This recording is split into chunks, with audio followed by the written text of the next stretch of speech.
as fearlessly as they are fought by that great newspaper on whose board of directors I have the honor to serve, the Daily Chronicle. I thank you.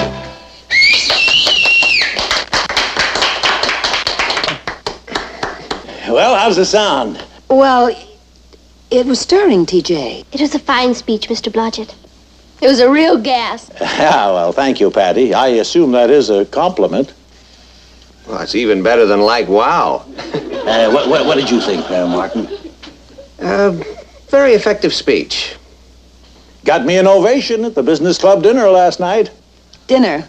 I almost forgot. You see, you're a real spellbinder. Excuse me.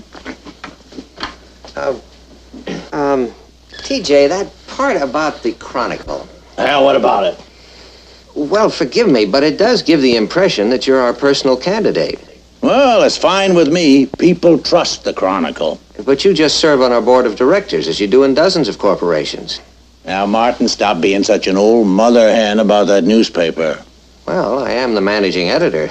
And a darn good one, too. One who's going even higher, if I have anything to say. Do you hear that, Papa? You're my boy, Martin. You stick with me, and when I'm elected... And I'm sure you will be, Mr. Blodgett. Well, I better be, after all those terrible political dinners that I've been dragged to. I used to cover them. They call it the fried chicken circuit. Fried chicken, yeah. I tell you, it's coming out of my ears. Dinner's ready. Ah, well, now that's good news, Natalie. I'm looking forward to a home-cooked meal. Well, I hope you enjoy it. We're having fried chicken.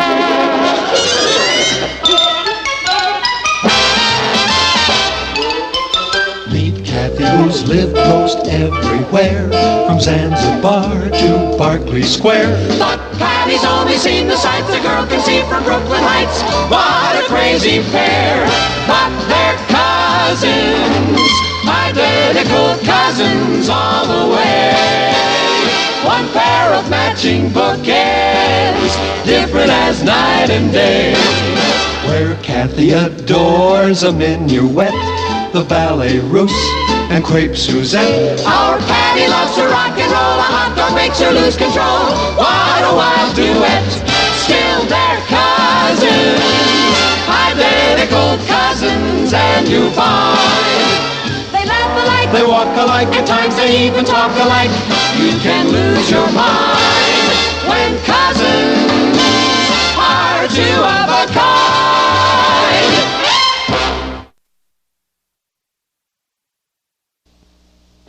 And so, this November, the voters will elect a president, vice president, 33 United States senators, and 435 members of the House of Representatives. Thank you, Kathy. Students, this is a very important election for all of you. The first in which you're old enough to take a serious interest, and I hope you'll take an active part in it. How do we do that, Miss Gray? Well, one way would be to start in your own neighborhood. Pick a candidate you admire and campaign for him. Kathy and I know a man who's running for Congress this year, T.J. Blodgett. Oh, yes, I read about him. Do you think he'd make a good congressman? Oh, yeah, it'd be great. Right, Kath? Why do you think so? Well, he made a campaign speech right in our living room. It was terrific. Really? Well, how does he stand on the important issues? Issues? Yes. For instance, aid to schools. I don't know. Medical care for the aged? Search me. Taxes, foreign aid, unemployment? You didn't say. Well, why are you so impressed with Mr. Blodgett? Well, he looks like a congressman. Well, that's hardly a reason, Patty. But if you do admire Mr. Blodgett, then you should go out and help him win. I think it's a terrific idea. What do you think, Kath? I think we should do it. Right. Now is the time for all good girls to come to the aid of their party.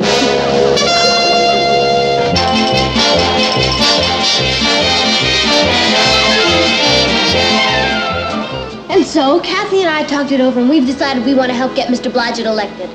So you've decided to mount the hustings, huh? The what? Oh, that just means to campaign in an election. Oh. Well, TJ will be delighted. Is it all right with you, Uncle Martin? Oh, of course. I assume the two of you have both examined the issues and the candidates before you decided Mr. Blodgett was the man to back. Yeah. Because I'd want to be sure that you weren't enlisting because of what Mr. Blodgett said about helping me out down here at the Chronicle. It never entered my mind. Well, I'm glad of that. You really think it could help make you editor? No, Patty. And I would forbid you to campaign if that was your motive. Really, it isn't, Uncle Martin. We admire Mr. Blodgett, and we think it would be good experience for us. And it will. Lottie, if Mr. Blodgett's in the building, would you ask him to step in here, please? I can't wait to mount the hustings. Well, you realize this election is no walk-in. Now, the other candidate's a fine man. Who is he, Uncle Martin? His name is Clark Williams. He's a professor of political science at the State University. Professor? I bet he never had to meet a payroll in his life. Already, she sounds like a politician. Well, hi. Patty, Kathy, you come by to help Martin put out the sheet? Better than that, TJ. They want to campaign for you. Do they now? Then I'm practically in Washington. Can we start right now, Mr. Blodgett? You sure can. You go over to my headquarters and talk to Bill Duffy. He's my campaign manager. Patty and I would like to hear your views on the important campaign issues. Well, you ask Duffy to let you see my program. He wrote it. I'll phone Bill to expect you. Well, Martin, I'm off to the board meeting. You know, we're going to talk about what happens when Arnold retires as editor. Oh, boy. Down, Patty. Your dad's in good hands, Patty. So am I, with you two in my corner. I wish we really could vote for you. Well, now, maybe that could be arranged, Kathy. You talk to Duffy.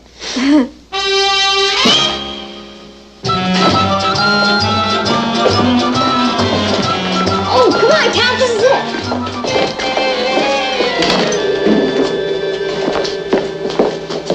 Okay, Henry. Look, Henry, I know the candidate ate a pizza pie at Angelo's yesterday. Okay, Henry, okay. You'll get equal time. Tomorrow noon, I'll bring the candidate to your delicatessen. Mr. Duffy? Yeah? Hi, I'm Patty Lane, and this is my cousin Kathy. We've come to mount the hustings The what? to campaign for Mr. Blodgett. Didn't he call you? Oh, yeah, you're the kids. Here, start handing out these buttons. Oh, we'll be glad to. But Mr. Duffy, Yeah? I'm on the school newspaper, and Kat's a genius at English composition. So? So we thought we'd like to make a real important contribution to the campaign. You can. Start moving those buttons. Mr. Duffy, You still here? Kathy plays the piano beautifully, and I dance a little. So? So we thought that, well, maybe if you wanted us to entertain at a rally or something. Look, kid, we got a big sound truck that all day plays Frank Sinatra, Tony Bennett, and Barbara Streisand. You want to try to follow that act? No, I guess not. Okay, then, move. Mr. Duffy, What now? What now? well, Mr. Blodgett said you'd tell us how he feels about the important campaign issues. Oh, he did. As campaign workers, I feel we should know how he stands. Okay, I'll tell you. He stands four square Four square for what? for what he believes. What does he believe? That you should start moving those cotton picking buttons.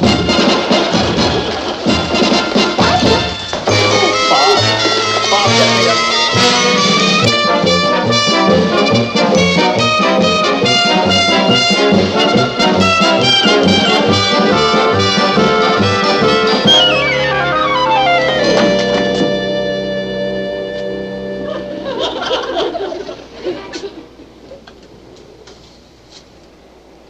Hello.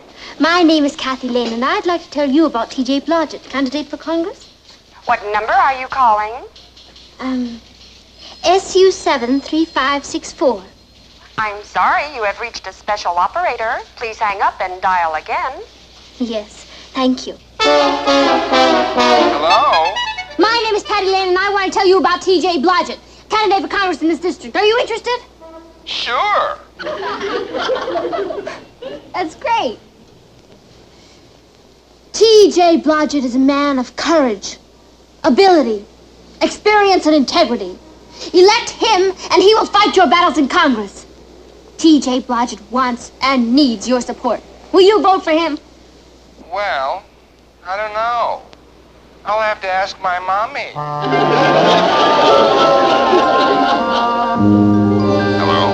Hello, my name is Kathy Lane, and I'd like to tell you about T.J. Blodgett. Who? T.J. Blodgett. He's running for Congress in this district. In this district? Are you sure? Oh, yes. I am speaking with William Smithers of 14 Oak Street, Brooklyn. If you got a wrong number, I'm Ted Bauer. I live in Seattle, Washington. Seattle? You better dial again. Yes, I will, thank you. Kathy, I like your voice. Tell this Blodgett guy if he decides to run in Seattle, I'll vote for him. Bye. Who's there? My name is Patty Lane, and I want to tell you about T.J. Blodgett, candidate for Congress in this district. What about him? He's a man of courage, ability, experience, and integrity. He wants and needs your support. Will you vote for him? I will not, Why not? because the guy he's running against is my brother-in-law.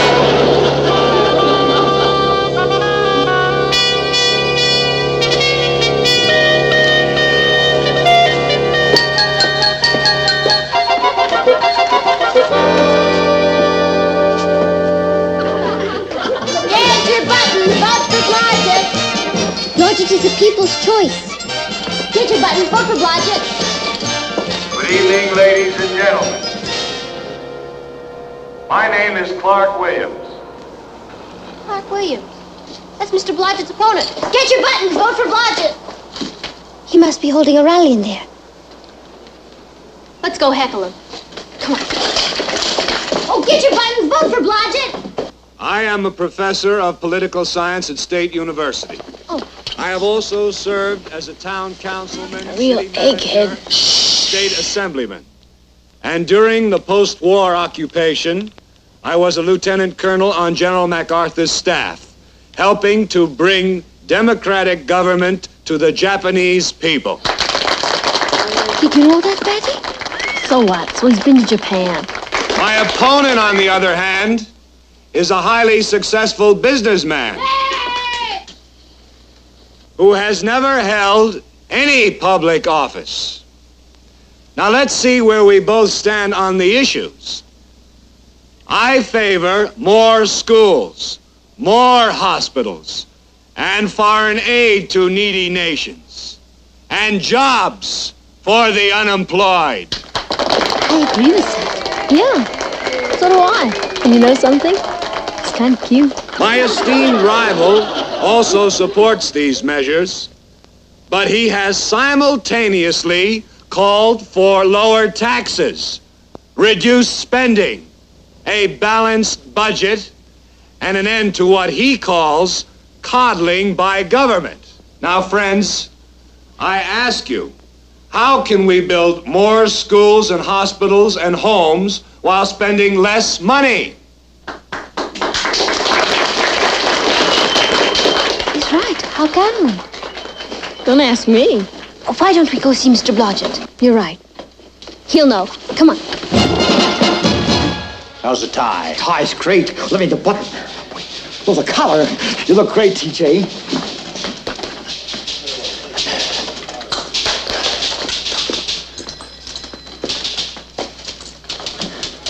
Oh, hiya, girls. Hey, come on in and have your picture taken.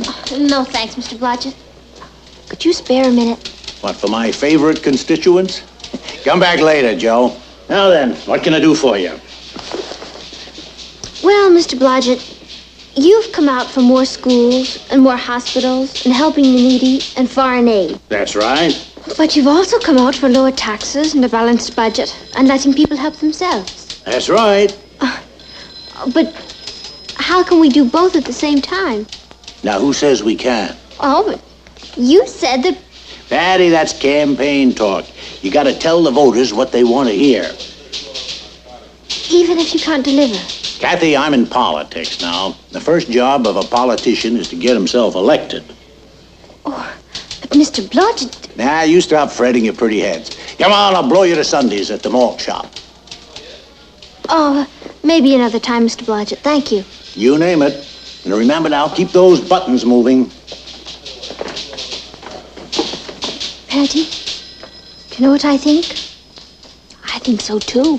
What do we do now? Well, I suggest we retire to an unsmoke-filled room and caucus. Well, our duty is clear, Patty. We have to stop working for Mr. Blodgett. Right. And campaign for Professor Williams. Right. You mean like defect? Why not? Because we like Mr. Blodgett. He's a woolly lamb. That doesn't qualify him to sit in Congress. Catty, it'd be like ratting on the mob. Oh, I don't think so. We're not changing sides for selfish reasons. Yeah.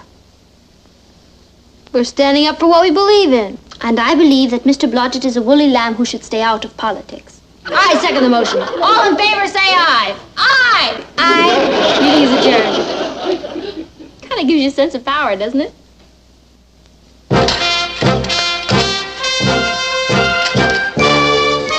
Vote for Clark Williams. You'll be happy you did. Vote for Clark Williams. We need him. Thank you. Well, hello, girls. Hi, Papa. Gee, you never stop, do you? I hope TJ realizes what you're doing. Heaven forbid. Hello, Kath. Hello, Uncle Martin. Well, what's the latest message for the people? Oh, it's same old stuff, you know. Well, let's see. A vote for Clark Williams. Clark Williams? Yes, Uncle Martin. He switched to Brand X. You're not angry, are you, Papa? Oh, of course not. It's an old American custom. Thank you, Uncle Martin. When all this happened? Well, we finally did what you told us to. We examined the issues and the candidates and took our stand. Good for you. Did you break the news to TJ? No, we just stopped coming around for buttons. Are you sure we did the right thing, Uncle Martin? Following the dictates of your conscience? Absolutely. I knew you'd say that, Papa. What was that line from Shakespeare you used to quote to me? To thine own self be true. To thine own self be true.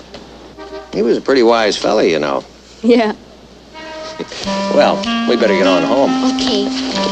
Vote for Clark Williams! And TJ has no idea. None? What'll happen when he finds out? Nothing at all. He'll be furious. Nonsense. He's way ahead in the polls. Come election night and he's a winner, TJ will just laugh and forget about it. Huh. Mama, Papa, wait till you hear the news. I'm not sure I want to. What happened? Miss Gray, our civics teacher, was asked to choose 2 kids to represent our school on the TV panel show Youth Must Be Heard. And she picked me and Kathy. That's wonderful, Patty. Congratulations. We interview all kinds of famous people and ask all kinds of questions. Oh, yeah, I've seen the show. What's the topic this week? The congressional election in our district. I'll be quizzing Clark Williams and Mr. Blodgett. Imagine!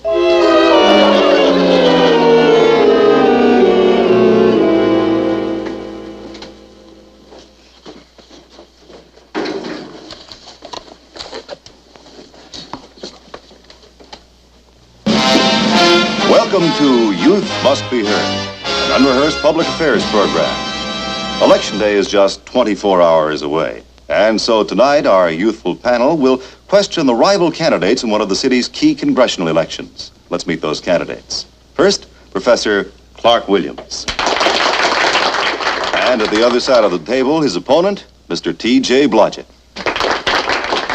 Now let's meet our young panelists, all from local high schools. John Maynard, Albert Kramer, and 2 pretty cousins from Brooklyn Heights, Patty Lane and Kathy Lane. Gee, the girls look so poised, don't they?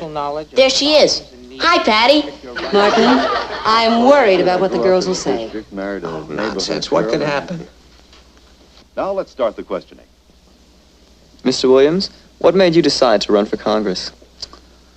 Well, John, I believe today more than ever we need experts in government. And if I may say so, I feel that my years of training in political science And my practical experience in public affairs qualifies me in a modest way as an expert. Mr. Blodgett, what made you decide to run? Well, no, I'm an amateur at this game, but frankly, it seems to me that the trouble in Washington is we have too darn many so-called experts now. Mr. Blodgett, you have holdings in many different corporations. Oils, automobiles, newspapers, textiles, department stores, you name it. And when you're looking for men to run these businesses, whom do you choose? An amateur or an expert? Why, an expert, of course. Oh, well, now that's different. I mean, it's business. What made you Boy, decide? she sure gave it to him. Right between the eyes. Well, now we know what can happen. Professor Williams, do you feel you have any special knowledge of the problems and needs of the district you're running in? Well, I should. I grew up in the district, married a neighborhood girl, and now I'm raising 3 children there. Thank you. Mr. Blodgett, you don't live in the district, do you? Now, you know I don't, Patty. You've been to our place in Dutchess County. Oh, yes, it's a beautiful estate. Acres and acres along the Hudson. That's right. I'll bet it's almost as big as this congressional district. Well, could be. And Mr. Blodgett has horses up there, and sheep, and pigs, and prize cattle. And chickens, too. But hardly any people. And isn't it the people whose needs and problems our next congressman must know about?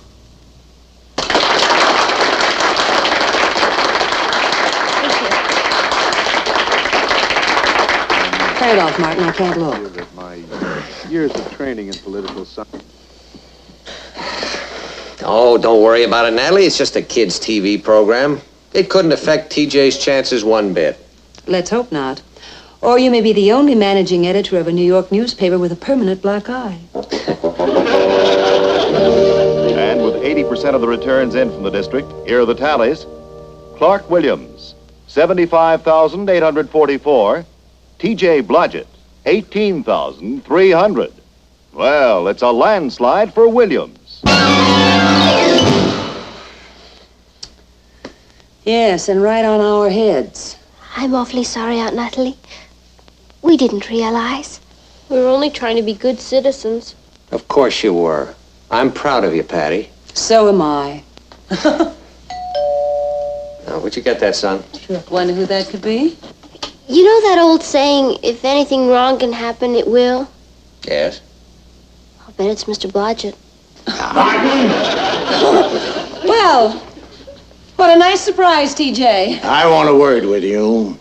Well, I guess we'll leave the grown-ups alone. Sit still. I especially want both of you to hear this.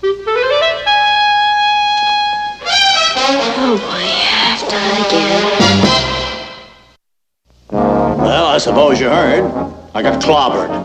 Yes, TJ, I'm very sorry. And you know who did it? These 2 teenage turncoats. We had to do it, Mr. Blodgett. We were only trying to be true to our own selves. And you were. Which is more than can be said for me. What? Martin, these 2 kids taught me a lesson. You mean you're not angry? An hour ago, I was boiling, Natalie. I could have turned these kids over my knee and pow. Couldn't blame you. Then it hit me. You know, I deserve to lose. I'm a businessman. I'm no politician. Well, I've devoted so much time to business that I wasn't studying up on the issues. I was a fish out of water. But thanks to Patty and Kathy, I'm back where I belong. TJ, you're quite a man. Yeah.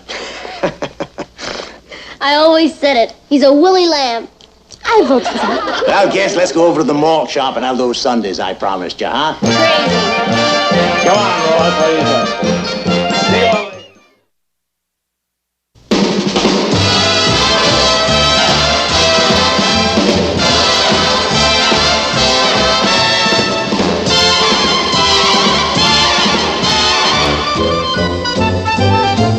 Here Here's Kathy, who's lived most everywhere, from Zanzibar to Berkeley Square. But Patty's only seen the sights a girl can see from Brooklyn Heights. What a crazy pair! But they're cousins, identical cousins, and you'll find they laugh alike, they walk alike, at times they even talk alike. You can lose your mind when cousins are two of a... Hi, Cuz. Anything interesting? It's a letter from my father, Patty. How is Uncle Kenneth? He's fine. He's in Geneva covering a UNESCO conference. Twisty. Anything for me? I believe there is, Patty. Probably from the White House asking my advice on the economic situation. Thank you. Boston. I don't know anybody in Boston. It's from Kip. Who's Kip? Don't you remember Sue Ellen's cousin? That tall, dreamy, brilliant rich boy who's going to Harvard? Sue Ellen introduced us to him at the Shake Shack. Kathy? What's the matter? He's invited me up to Harvard for a weekend prom. Do you know what this means? I'll be the talk of Brooklyn Heights High. This is the most exciting thing that's ever happened to me in my life. What'll I wear? What'll I wear? Patty, your mother and father haven't said you could go yet. Why wouldn't they let me go? Well, they might feel you're a bit young. Don't be silly. They wouldn't keep me from the biggest opportunity of my life. Gone home. Do you remember that tall, dreamy, brilliant Harvard man I told you about? Yes, I do. Well, he's invited me up to a prom in Boston next weekend. Isn't that my ball popper? I've got to get the train schedules to Boston. Boy, he must be desperate. Patty, Yes, Papa? you better find out if they know the train schedule's 2 years from now.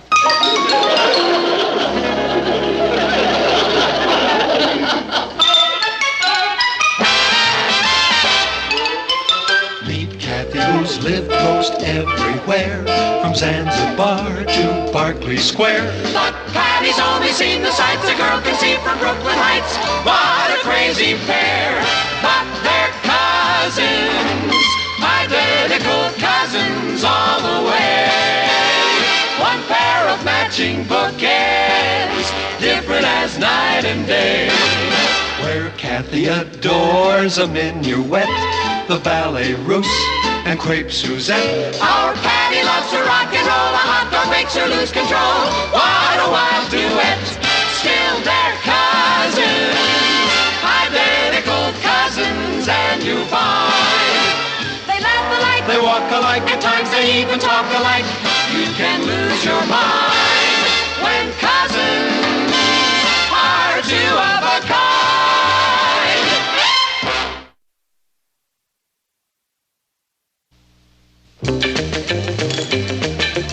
Imagine my own mother and father keeping me from going to a prom at Harvard. It's prehistoric. If they hadn't stopped you, I would have. I don't want you going to any other dances with any other guys. And I'll tell you something else. The next time I see that guy, I'm going to punch him right in the nose for asking you. And you can pay for your own ice cream.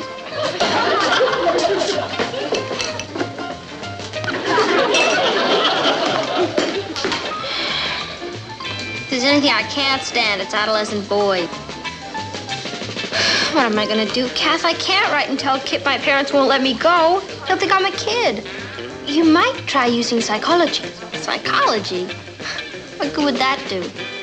Don't you know that worlds have been conquered by the right word said to the right person at the right time?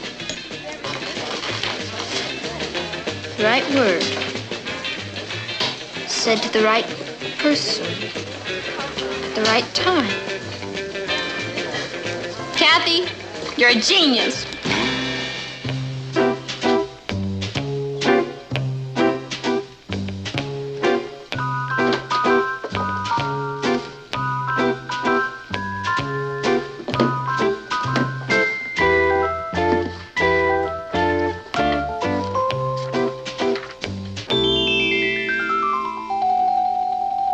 Natalie, when is dinner going to be ready? Dinner's been ready for 40 minutes. Patty's late. Oh, she stopped off at the school library, Uncle Martin. Patty did what? Wish I'd said that. You know, she has absolutely no sense of responsibility. I think it's time you had a little talk with her, Nat. I intend to. My dinner's probably ruined.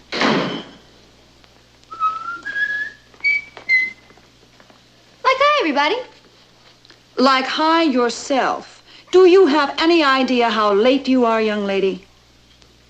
Yes, and it's absolutely inexcusable. I'm sorry to have been so thoughtless. I mean, you have enough on your mind running the household as brilliantly as you do without having to worry about me.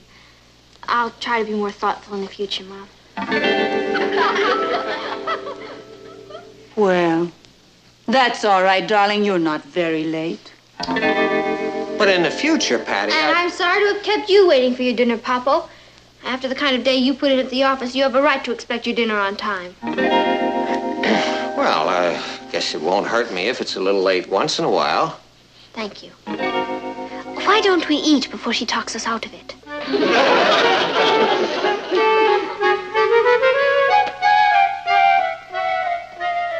Congratulations on that performance downstairs, Miss Freud. That was great, wasn't I? Did you hear Mamo practically begging me to let her do the dishes? You almost had me hypnotized into doing them. Really, though, Patty, this is nothing to fool around with. I'm not fooling. I mean it. It's incredible. By using psychology, you can get anything you want. Where's it been all my life? What are you writing? A letter to Kip accepting his invitation to the Harvard dance. Accepting? Patty, your mother and father said you couldn't go to the dance. That was BP. BP? Before psychology.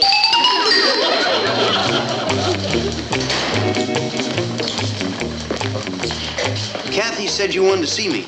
Oh, yes, Richard. I want to apologize. I should hope so. Going to a dance at Harvard with another guy. I guess I'll just have to find some other way to do something for you. Do something for me? Yeah. I should have known you're not the bragging type. Of course not. What are you talking about? Oh, I just wanted to see everybody's face when you told them that your girl went to a dance with a Harvard man who was crazy about her, but she preferred you. Yeah? And how you took pity on the college man and let me go so that his heart wouldn't be broken. Poor devil. And everybody would envy you. Because you're going with the only girl at Brooklyn Heights High who was ever invited to a Harvard dance. Can't you just see their faces? Patty, Yes, Richard? if it means that much to this guy, I don't suppose there's any harm in your going to one little dance with him. Oh, no, I couldn't do that. I'm telling you, it's all right. I just wouldn't feel right about it, Richard. Now, don't be selfish. The least you can do is go for my sake. You really mean that? I certainly do. I'm telling you to go to that dance. Well, if you really feel that way about it, I'll do it. For you. Thanks a million, Patty. You should have heard him. He begged me to go to that dance. It's incredible. It's like a secret weapon. I could rule the world with this. Do you know what I love about you, Patty? You never get carried away. You know, I was wondering, should I wear a sheath or a full skirt? Haven't you forgotten one small detail? What's that? Your mother and father. They said you couldn't go to the dance. I told you, before I'm through with them, they'll plead with me to go. I don't believe it. Oh, no? Just keep an eye on the old master.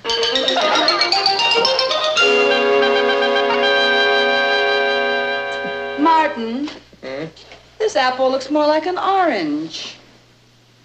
Maybe you've invented a new fruit. Are you ready, Patty? Oh, I'm not going, Kathy. You run along without me. But everyone's expecting you. Will there be a big crowd there? Of course. There always is at a pre-game rally. Oh, then I think I'll just stay home and read a book. You have a good time. All right. If you're sure. Oh, I'm sure. Good night, Aunt Natalie, Uncle Martin. Good night, Kath. Have a good time, dear. Patty, I thought you liked these rallies. Oh, I used to. Mom, when you were my age, did you ever suddenly find yourself shy about being in crowds? I don't think so. Well, I guess it's just a teenage phase I'm going through. I'll probably get over it someday. Maybe. Martin, I think I'll put some coffee on. Would you like some? Good idea. I'll come with you.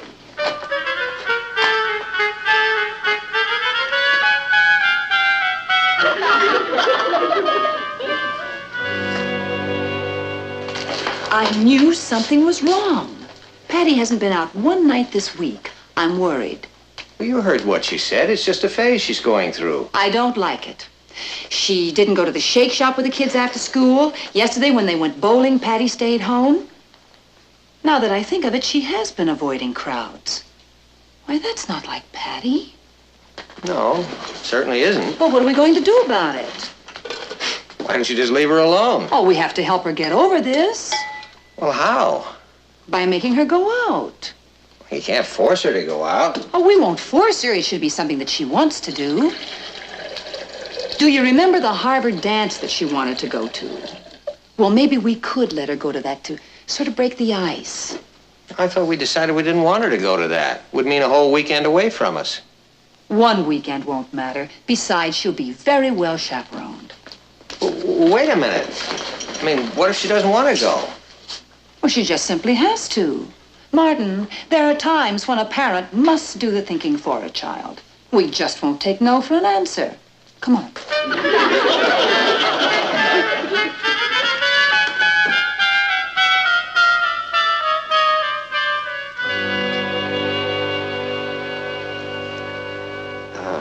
Patty, Yes, Papa?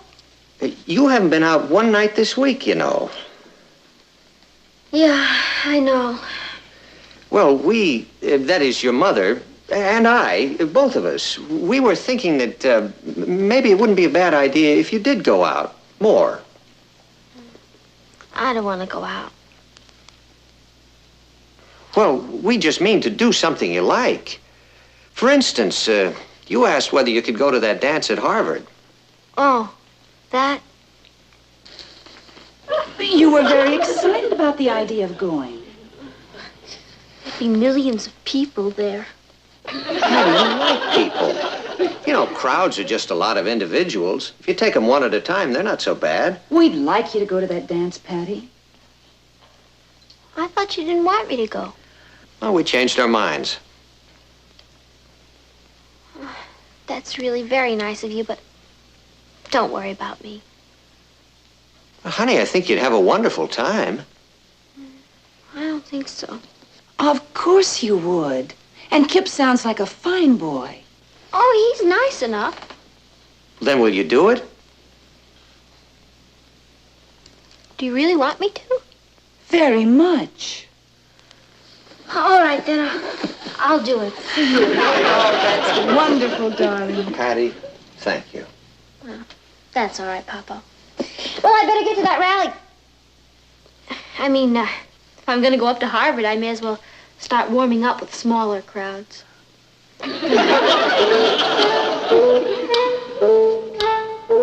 We did it. Natalie. Yes, dear? Oh, nothing. That was just a crazy idea that occurred to me. What idea? Forget it. That's just my suspicious nature. That's what happens when you've been a newspaper man all your life. Why don't we finish making that coffee?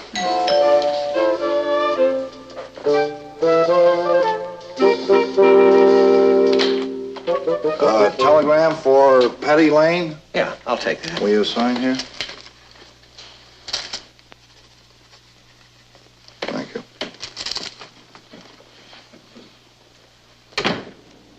It's for Patty. Well, I hope nothing's wrong. Oh, it's one way to find out.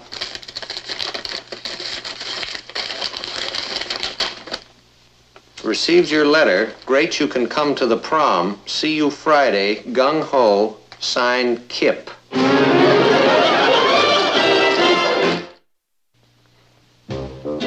Well, I don't know about you, but I feel like a puppet on a string. We should have caught on when she talked about being shy around crowds. Patty's about as shy as a Sherman tank. She must have written Kip days ago accepting this invitation. She was pretty sure of us. Martin, what are we going to do about this? Well, how do you make the punishment fit the crime? As far as I can see, the only thing she's guilty of is outsmarting us. She wanted to go to that dance, so she used psychology to get us to ask her. I have to admit, that's pretty bright. Well, I would have felt better if she had just come out in the open and asked us. Well, she did. Remember? We said no. So we did. Well, now what?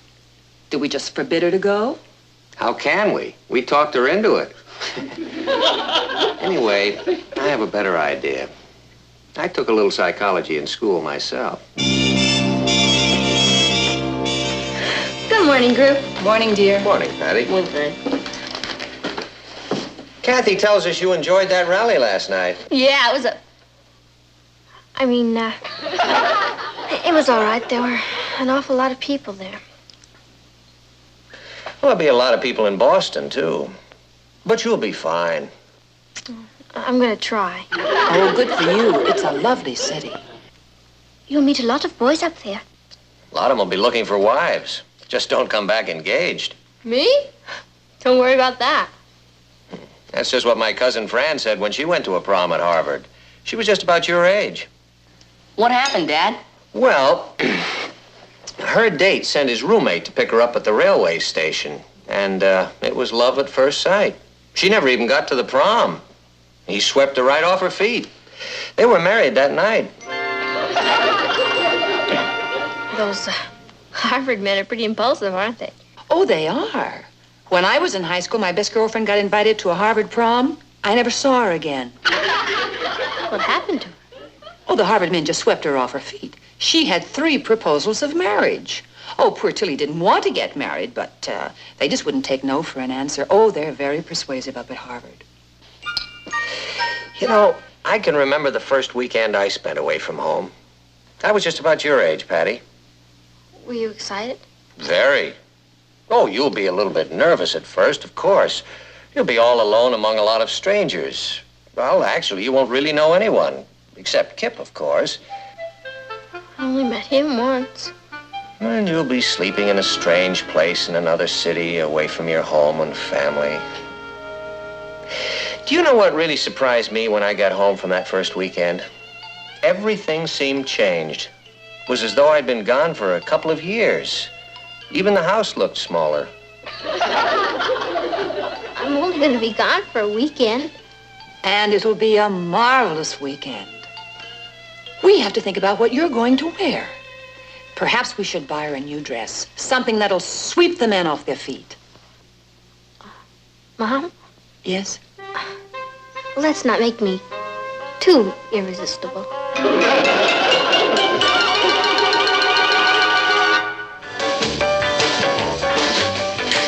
Why, Patty, you're the envy of Brooklyn Heights High. That's great. All the girls are green. Hey, do you think you could get a date for me up there? I'll talk to Kip and see what he can do. Just don't let Kip get you in the moonlight. He has a great line. He has? Sure. But he's a living doll. He's your cousin, isn't he? Uh-huh. If he weren't, I'd marry him myself. Who said anything about marriage? Yeah, La College Prom is a great place to meet men, isn't it? Let's face it, you're not traveling up there to see Boston. Sue, maybe I'm a little young for Kip. Don't worry. He'll make you feel older. Oh.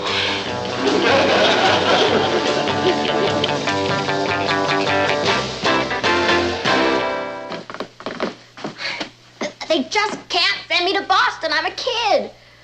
Patty, you begged your mother and father to let you go. Well, they should have said no. If there's anything I can't stand, it's over-permissive parents. Well, I'm not going to be pushed out of the nest. They're not getting rid of me that easily. No one is trying to get rid of you. Oh, no? Everyone who goes up to Boston comes back either engaged or married. Well, no one is going to force me to go to that dance. Patty, you've already made the arrangements. You can't let Kip down now. Boy. How? How do I get myself into these messes? It's a talent, Patty, and you've got it. I was going to rule the world. I can't even handle Brooklyn Heights. What am I going to do, Kathy? Why don't you consult an expert? There's one in the next room.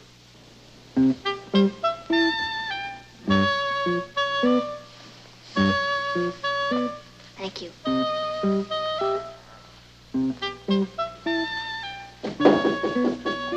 Come in. Can I talk to you a minute, Papa? Yeah, sure.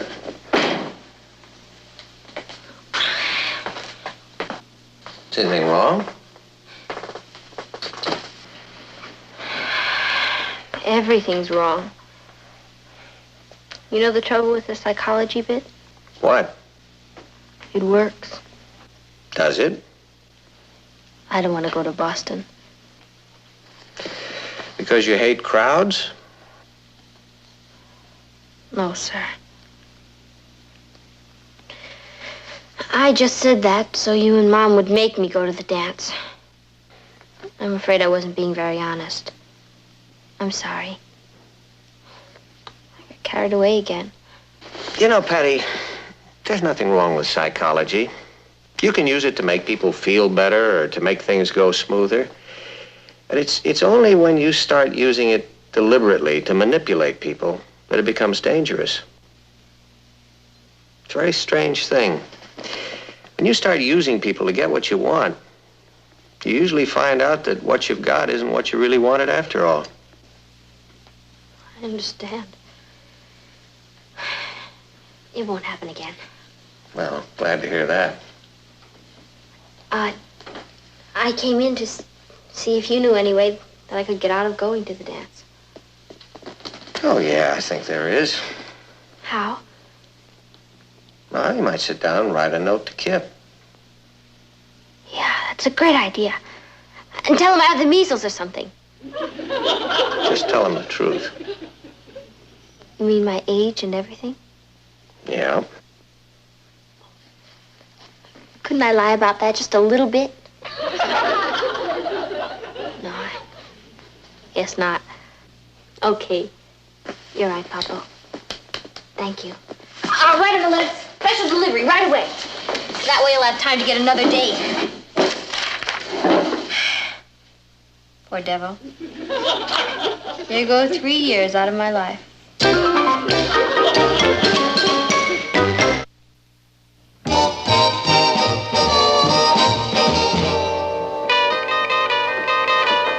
Martin, does this look like a banana to you? Sure it does. Which one? Thanks a lot. F-R-U-G. Patty, that's not the way you spell frog. Frug. Frug. It's a dance, not an animal. Psycho. And I'm out. Congratulations. That's 17 in a row you've won. I'll get it.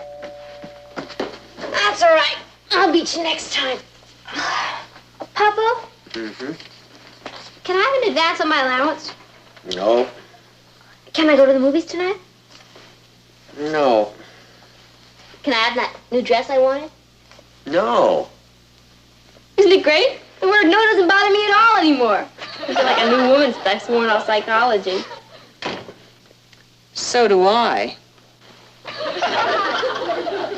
Hi, Rich. Never mind the high rich. I've been thinking it over, Patty. You're not going to that dance at Harvard. Oh. And don't think you're going to talk me into it.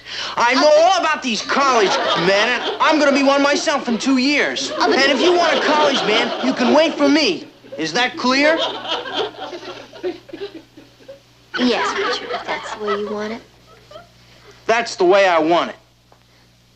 Don't you love a masterful man? Come on, let's go down to the shake shop.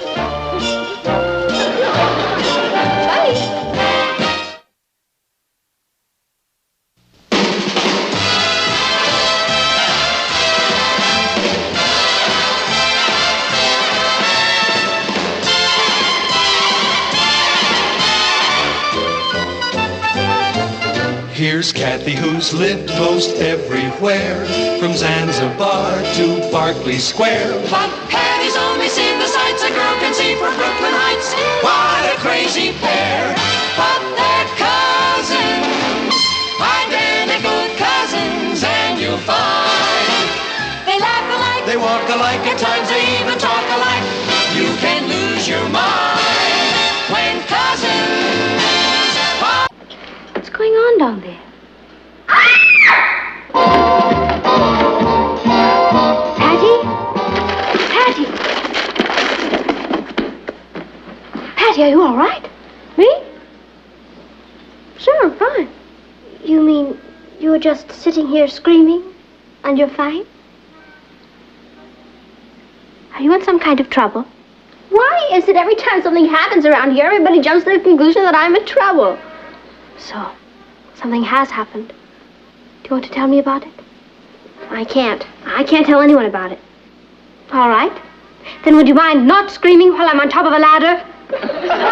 Kath? Yes? If I tell you, will you promise not to tell anybody? If you don't want me to, of course not. They've accepted me for the Peace Corps. They've what? I sent in an application about 6 weeks ago, and I just got this letter telling me to report. Pat, you're not old enough. Oh, so I stretched my age a little. It's the spirit that counts. I didn't even know they had a branch in Brooklyn Heights. Brooklyn Heights? I'm going to Africa! Meet Kathy, who's lived most everywhere, from Zanzibar to Berkeley Square. But Patty's only seen the sights a girl can see from Brooklyn Heights. What a crazy pair! But they're cousins, identical cousins all the way. One pair of matching bookends, different as night and day. Where Kathy adores a minuet, the ballet russe, and crepe Suzette. Our Patty loves to rock and roll, a hot dog makes her lose control. What a wild duet, still they're cousins, identical cousins, and you find they laugh alike, They walk alike, at times they even talk alike. You can lose your mind when cousins are two of a kind.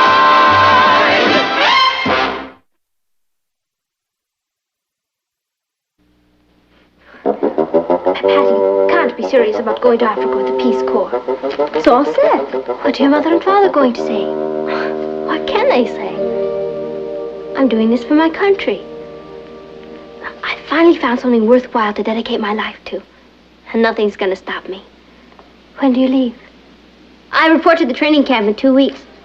They say it's pretty rugged. I have to pass all kinds of exercise courses, and then they have classes in native customs and so on. You don't know anything about Africa. Oh, don't worry. By the time I get there, I'm going to be an expert. Listen to what I'm going to say.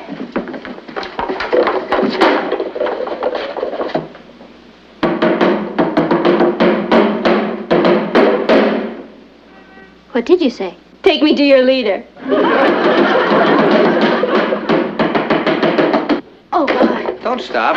Go on playing. It sounded good. I thought we were being attacked by the Indians.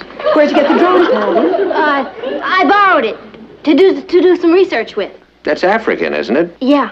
I saw the masks in your room. You're getting very interested in Africa, aren't you, Patty? Well, it's a fascinating country, Aunt Natalie. Well, I thought the masks were of her.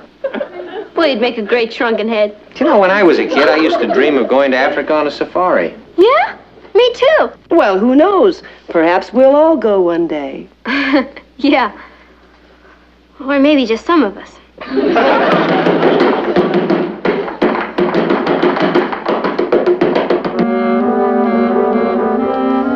Kichwa vili vinatosha. What are you doing?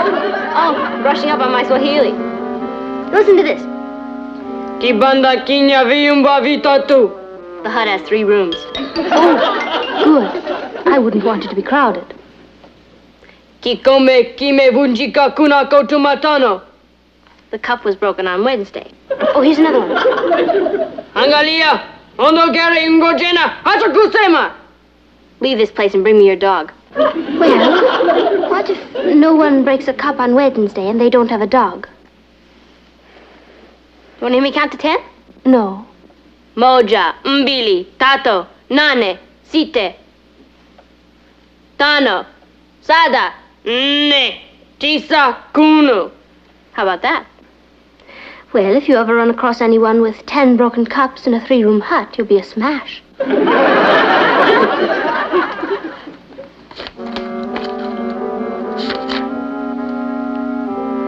Paduga, Paco, Si, Pacubua, Pa, Huencio. What's that? You're out of your head.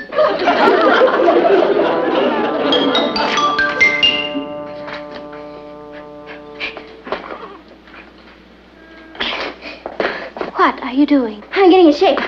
I thought you said they got you in shape down at the camp. Oh, yeah, well, I'm getting in shape. To get in shape, I don't want to flunk the test. Hey, you want to see me do something graceful? Watch this. You ready? Oh, Captain! Help me, will you? Pass me to my arm. Oh, no, wait a minute.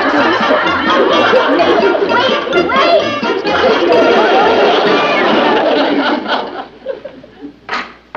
Patty!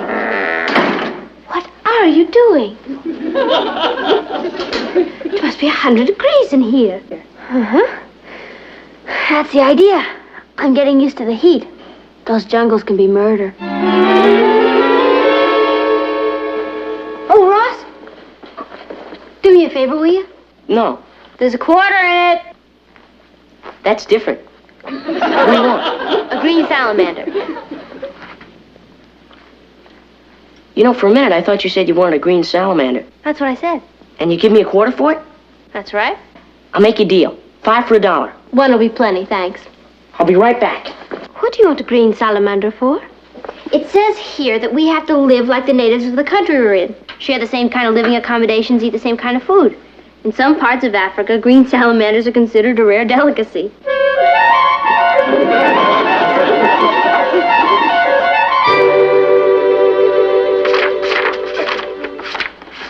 Here he is. Oh, here's your quarter. Boy, you don't know the trouble I went through getting him. What are you gonna do with him? Gonna eat him. You're funny. Green, isn't he? They usually are. Yeah. Well, he looks delicious. He's jumping around. I wonder if he has enough air in there. What difference does it make? He's not a pet. He's your lunch. Yeah. Gee, he's awfully thin. You think I should have a fatter one? You're a star. I am not. It's just he looks so young. His mother and father could be looking for him. Hello. Hello, little fella. Aw, he's really cute. He has a personality.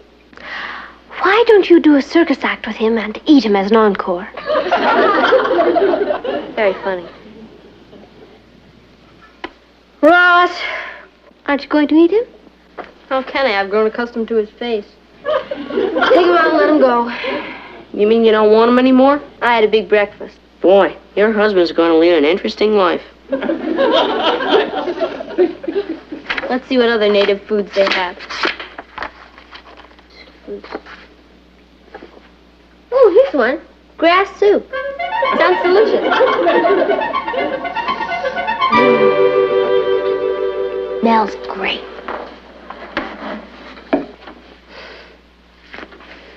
It smells like a lawn at high noon. Want to taste some? No, thank you.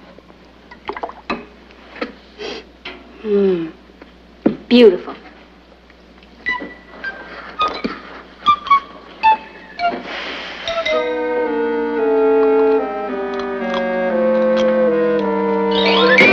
Well, how was your grass soup?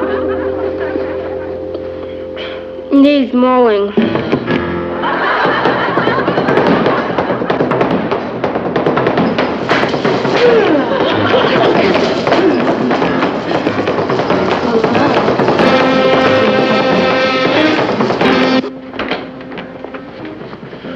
What's all this about Patty and the Peace Corps? Oh, Richard, you've got to talk to her. This time she's really gone too far. Yeah, Africa's about as far as you can go. When did all this happen? Do you remember those pictures they showed about the Peace Corps in school about 6 weeks ago? Sure. Volunteers working in Tanganyika. Well, you know Patty. She got carried away again. She sent in an application, and they accepted her. But you have to be 18. She figures that by the time they find out she's not 18, she will have saved Africa. Where is she now? Up in her room. Just leave her to me. Thank you, Richard.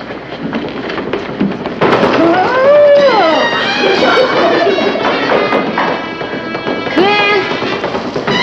Oh, hi, Rich. What are you doing here? I just happened to be on safari, and I thought I'd drop in. So what's about going to Africa? Yeah. I'm going to join the great humanitarians. Albert Schweitzer, Clara Barton, Betsy Ross, Patty Lane. Have you told your mother and father yet? No, and I'm not going to tell them till the last minute. Then they won't be able to stop me. I'm calling it Operation Hush Hush. Oh, why don't you call it Operation Nut Nut? What's the matter? You got something against the Peace Corps? Against it? I'm trying to protect it. What do you think your folks are going to say when they find out? What can they say, Richard? I'm doing it for my country. Well, what do you know about Africa? Heaps! I've read every one of these. Africa, the Dark Continent, Land of the Mau Mau, Bobo the Jungle Boy, Customs in Africa. Well, what are you going to do there? I am going to teach them English. You? Teach English? What is so funny about that? Well, I wonder how you say longitioso, gung-ho, and bye in Swahili. Don't you worry. I'm not going to have any trouble communicating with them. You know, a lot of people think that the Peace Corps just wants college graduates and experts. But that's not true. A little skill can go a long way in those countries. Rich, why don't you come with me? Me? Go to Africa? Yeah. My father wouldn't even let me go to the game in Hoboken last night. Okay. You're missing a great adventure. I'll think of you at night, Richard. When the campfires are lighted. And all around me, I hear the roar of the lions. And the tromp, tromp, tromp of the elephant herds. Sure sounds exciting. Yeah. Just think. The jungles are alive with millions of animals that don't exist anywhere else in the world. It's like a primeval paradise. Man, pitted against raw nature.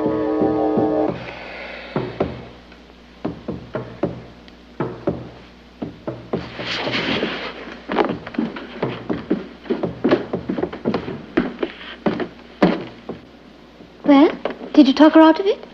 Talk her out of it? She darn near talked me into it. Hi, Patty. Oh, hi, Tom. Can I talk to you? Sure. Pull up a chair. You want a soda? Oh, no, thanks. This is official business. I want to do an interview for the school paper. Sure. Anything for the good old bugle. There's this crazy rumor going around that you're going to Africa with the Peace Corps. Miti mitano ilitosha. What? Take off your shoes when you come into the garden. Yeah. Well, is it true? Naam. No. Naam means yes. I seem to be the only one around here who knows what I'm talking about. What made you decide to go? Well, Tom, we have to do what we can, where we can, when we can. I want to light a candle in the darkness. I have a fantastic ear for languages. Mto, mbuzi, kaka, paruha, kabunga. Take the goat out of the house.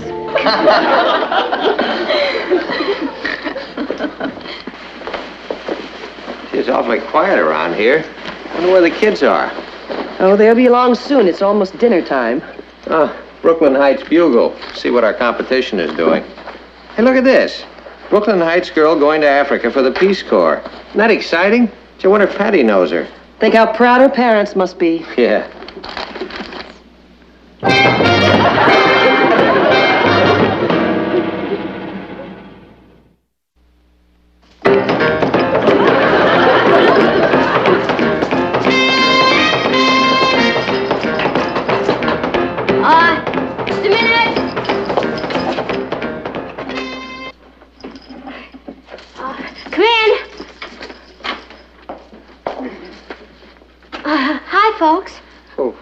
you all dressed up for?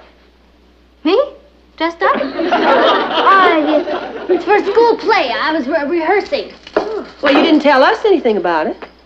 Well, it came up suddenly. Well, what's it about? It's, the play is about this girl. What's the plot? Well, she gets tired of people saying that teenagers are nothing but juvenile delinquents.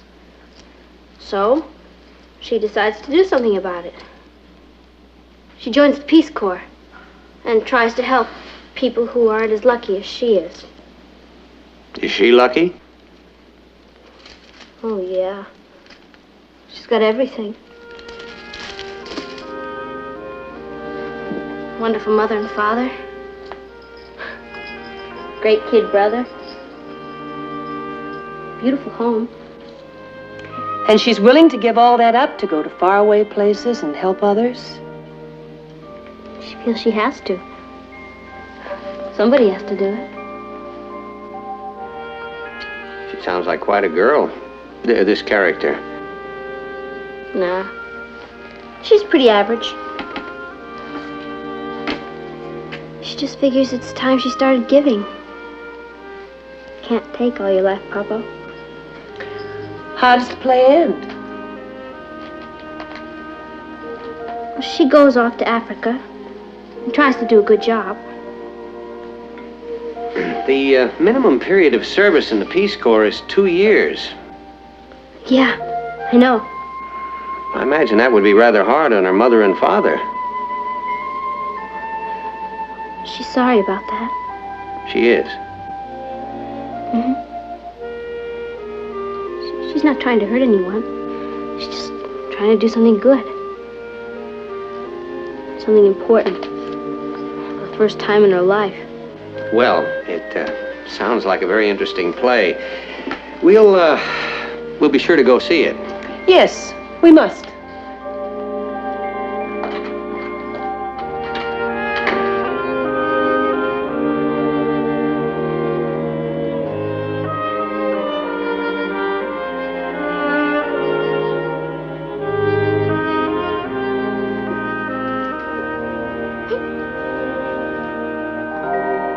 We've got to stop her. We can't just say no to her, Nat. Not about something as important as this. We have to find some way to make her realize she mustn't go. How do we do that? We pray for a miracle. Who knows? That could be it. Like, hi. Oh, it's you. Hello, Richard. Hi, Richard. Is Patty ready? I don't think she's dressed to go bowling. Oh, we're not going bowling. I'm taking her to the hospital. To the hospital? Is she sick? Nope. She's a volunteer nurse, and this is her night to work there. A volunteer nurse? Sure. Patty does a lot of stuff like that. Does she? Come on in, Richard. Tell us about this work that Patty does, Richard. Sit down. Oh, thanks. Well, last month, she was in charge of an old clothes drive at the settlement house. And before that, she made speeches for the Fresh Air Fund. She raised quite a bit of money. Patty's a talker. She didn't say one word about any of this. Well, what is there to say? You just do it because you want to help. Patty works with the orphan kids at the settlement house. She reads to them and tells them stories. She's great. Is she? Have an apple, Richard. Oh, thanks. And next month, the care drive is coming up. She'll be working on that. Next month is going to be a very exciting month. Did you know Patty was going to Africa? Africa? I'm sure glad you asked me that, sir. What was that question? Never mind. I think you've already answered it. You know what you are, Richard? Stool pigeon. You're a miracle man. Natalie, would you entertain our guest for a few minutes? I'm going to go up and talk to our daughter. Good luck. Patty'll kill me.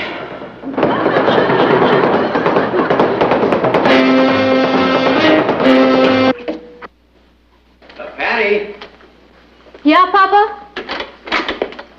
Richard's here to pick you up. Richard? Mm-hmm. Oh, I forgot. It's Thursday night. Okay, will you tell him I'll be right down? Mm-hmm. Where are you off to? Oh, I'm just going to spend a couple of hours downtown. With the orphan children? That Richard has a big mouth. Well, you're not ashamed of it, are you? No, of course not. But I figure there are talkers and there are doers. If you're going to do something, do it and don't talk about it. It's an interesting philosophy. You enjoy your work there? Oh, yeah. Talk about characters. You should meet some of them sometime.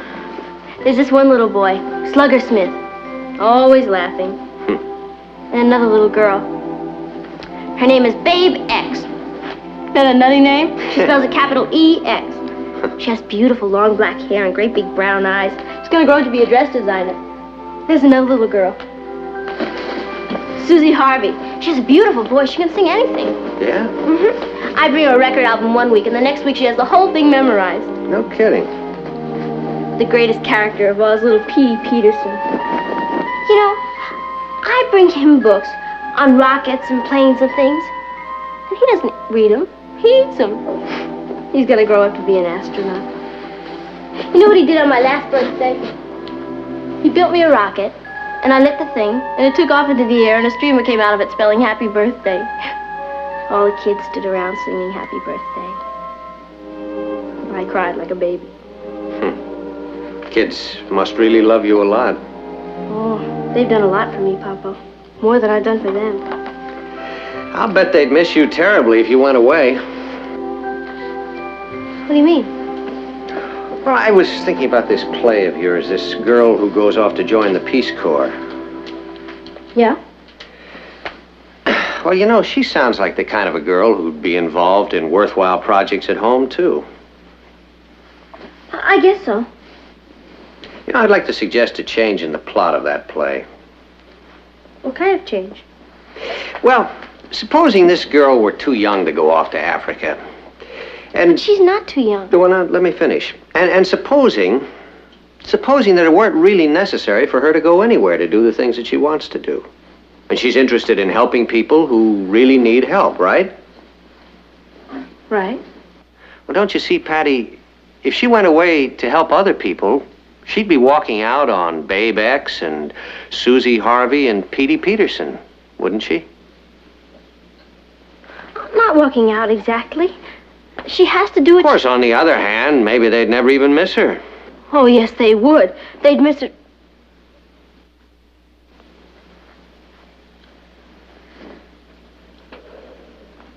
You really think she'd be walking out, huh?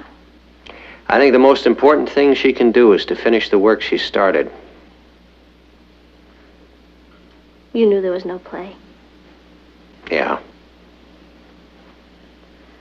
You and Mom very angry? No, angry is not the word, honey. The word is proud. Thank you, Papa. I suppose I should have told you. I guess I just got carried away by the glamour of it. You can call eating green salamanders and grass soup glamorous. Now, you know, someday, if you want to get involved in something like the Peace Corps, I think it would be wonderful. Okay, when I'm old enough, I'll go. Until then, the rest of the world will have to wait until I take care of North America. Good. I'll be the only girl in Brooklyn Heights High who speaks Swahili.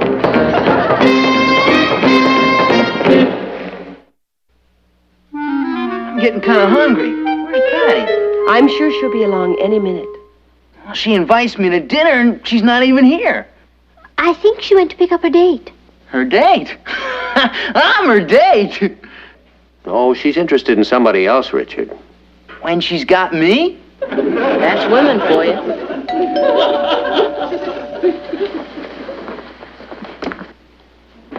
Oh, hi, group. Sorry I'm late. Come on in, group. There we go. I'd like you to meet Slugger Smith. And this is Babe X. She's the dress designer. And this is Susie Harvey. She's going to sing for us after dinner. And here's Petey Peterson. He brought his rocket along. He's going to show us how it works. Hi, kids. Welcome to the Lane home. Why didn't somebody tell me?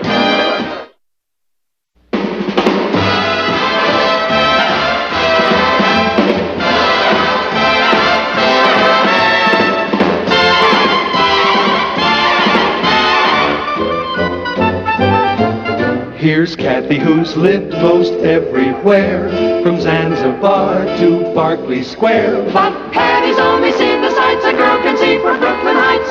What a crazy pair, but they're cousins, identical cousins, and you'll find they laugh alike, they walk alike, at times they even talk alike. You can lose your mind when cousins are two. Phil. Yeah. I feel all spooky inside. Like, Me too. Like, what's the matter? my foot fell asleep. Rich?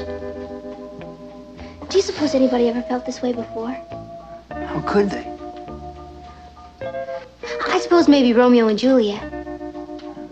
Maybe. Romeo, Romeo, wherefore art thou Romeo? Friends, Romans, countrymen, lend me your ears. Romeo said that? Oh, maybe it was Hamlet. Rich, What? you know what I wish? I wish Kathy could feel the way I do. About me? I'm not her type. No, not about you. I mean, I wish she could meet a boy. Really flip for her. Kathy? Doesn't figure. No, I know. She's just too sensible and down to earth for anything like that to happen. Poor kid. Yeah, it is a shame. Hi, Kat. We were just talking about you. How was the Lit Club meeting? Meeting? You did go to a meeting, remember? Oh, yes. It was wonderful. No kidding. What happened? There was a new boy there tonight. His name is Christopher Hubbard. I know Chris. He's a nice guy. Nice. He's the most handsome, wonderful, intelligent man I have ever seen.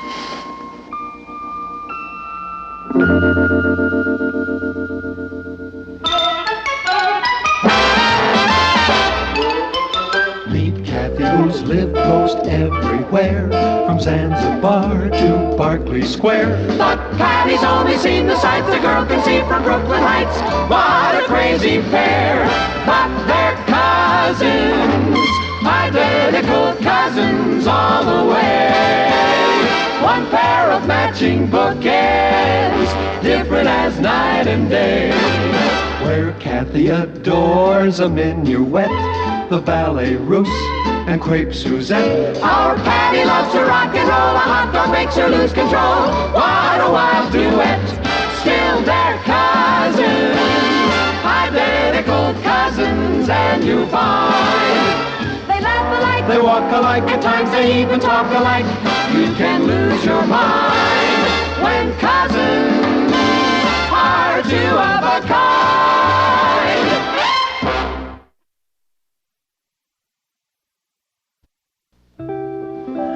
You know, Kath, I'm really dying to know. Exactly how did you and Christopher meet? Oh, we haven't actually met yet. You see, he just dropped into the Lit Club and said he'd like to join. And then he sat in the corner all evening and listened. You mean you didn't talk to him at all? How could I? You haven't been introduced. Oh, well, you're the secretary of the Lit Club. Why didn't you go and introduce yourself? Oh, no. That would have been terribly pushy. Patty, can I borrow your dictionary? Ross, how many times do I have to tell you? Knock before you come in. Come in. Now, about that dictionary. It's in the desk. You can have it. Oh, never mind. I'll get it. Thanks. Hi, Kathy. What's wrong with her? She's in love. Kathy? You're kidding. No. Who's the lucky guy? His name's Christopher Hubbard. He doesn't know she's alive. Why doesn't she introduce herself? Oh, no. That would be terribly pushy. Kathy, it isn't that hard to make friends with a boy. You see? Even he says so. What's the trick? I mean, even Patty's got a fella. Get out. If you need any tips, Kathy, just come by. Out. I'll steer you straight. Out! Thank you, Miss Lonely Hearts. You know, for once, Mighty Mouse is right. It's your move with Chris. Patty, I can't just throw myself at him. Well, how is he going to know you like him? I don't know. I've never felt this way about a boy before. Kathy, you need help. And you're going to get it right now. Patty, you're not going to call him up. No, dear, I'm not going to call him up. And I'm not going to hire a skywriter to fly over Brooklyn Heights and spell out Kathy loves Christopher. Hi, Rich. Oh, hi, Patty. How well do you know Christopher Hubbard? Well, he's in my math class. Great. Kathy wants to meet him. I didn't say that. Just a minute. You don't want to meet him? Well, of course I do. But I don't want Christopher to think that I'm brassy and forward. Oh, no, we must keep that a deep, dark secret. Rich? Kathy does want to meet him. Only it has to be handled with great tact. Okay. Tomorrow I'll tell him my girl's got a cousin who's flipped for him. Rich, I think you'll have to handle it with a little bit more tact. Hey, why don't you bring him to the shake shop after school? That way you can kind of, run into us there. Isn't that awfully sneaky? Absolutely diabolic. Rich, meet us there at about, 3:30. Right. Good night, Juliet. Good night, Romeo. What time is it, Patty? 3:45. Well, I suppose I'd better go now. I have a lot of homework to do. You just sit right there. Richard's here. Is there anyone with him? Yeah. He's cute. I know. Please, Patty. Hi, what a surprise. Hi, Rich. I got here as fast as I could. Chris, say hello to my girl. Patty Lane, Christopher Hubbard. Hello, Patty. Hi. This is my cousin, Kathy Lane. How do you do? Hello. Won't you sit down? Okay, what do you have, Chris? Nothing, thanks. I can't stay long. Oh. You're new in school, aren't you, Chris? Yes, we just moved down from Boston. Oh, I love dear old Boston. It so reminds me of London. London? You were never there, Patty. Oh, no, but Kathy was. Weren't you, Kathy? Yes. Kathy's been everywhere. London, Paris, Madrid, Rome, Florence. Florence? I have a cousin named Florence. Her father's a foreign Her name's correspondent. Florence Lawrence. That's her name. She speaks scads of foreign languages. And she plays the piano beautifully and dances ballet. Patty. Oh, and she cooks like a dream and makes all her own clothes. Oh. What are you majoring in, Chris? English. Kathy's an English major, too. Aren't you, Kathy? Yes. Kathy writes short stories and poems. And she's secretary of the Lit Club. Yes, I know. I was at the meeting last night. Oh, were you? You know that. You cut that out. Chris, are you an author, too? Well, I've written some poetry. Really? Kathy, maybe you could arrange for Chris to read some of his poems to the Lit Club. I'd be very happy to. Thanks, but I don't like to read my stuff to people. Oh, when's the club meeting, Kath? Tuesday night. Chris, why don't you come over to our house for dinner, and then you and Kathy can go on to the club together? Patty, please. Thanks, but I can't make it. Excuse me. I have to go to the library. Oh, Kathy, you were just on your way to the library, weren't you? No, I wasn't. Nice to meet you. So long, Richard. Bye, Chris. Bye.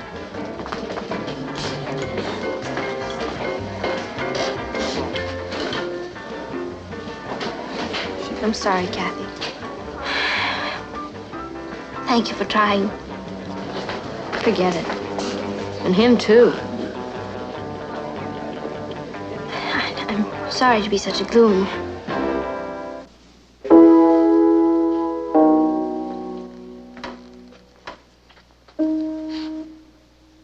That's very pretty, Kath. If you like sad music. Kath, forgive me for butting in, but I gather there's a boy you're rather fond of, right? Well, now, you take it from me. A girl as attractive and bright as you are can have any young man that she goes after. It's very sweet of you to say so, Uncle Martin. No, it's true.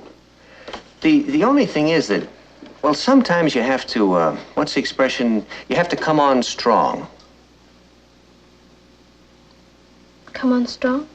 Well, it doesn't do any good to moon in a corner, does it? See, I think you should let this boy know that you think he's wonderful. Be open and direct. Open and direct. Absolutely. How do you think your Aunt Natalie landed me? Then you don't mind if I give you a bit of advice, Kathy? No, of course not, Aunt Natalie. Well, it's very simply this. See, men, or boys, are attracted by the unknown, the unpredictable. They are? Oh, every time. You can't go around with your heart on your sleeve. You have to be aloof and mysterious. Aloof. Mysterious. Absolutely. How do you think I landed your Uncle Martin?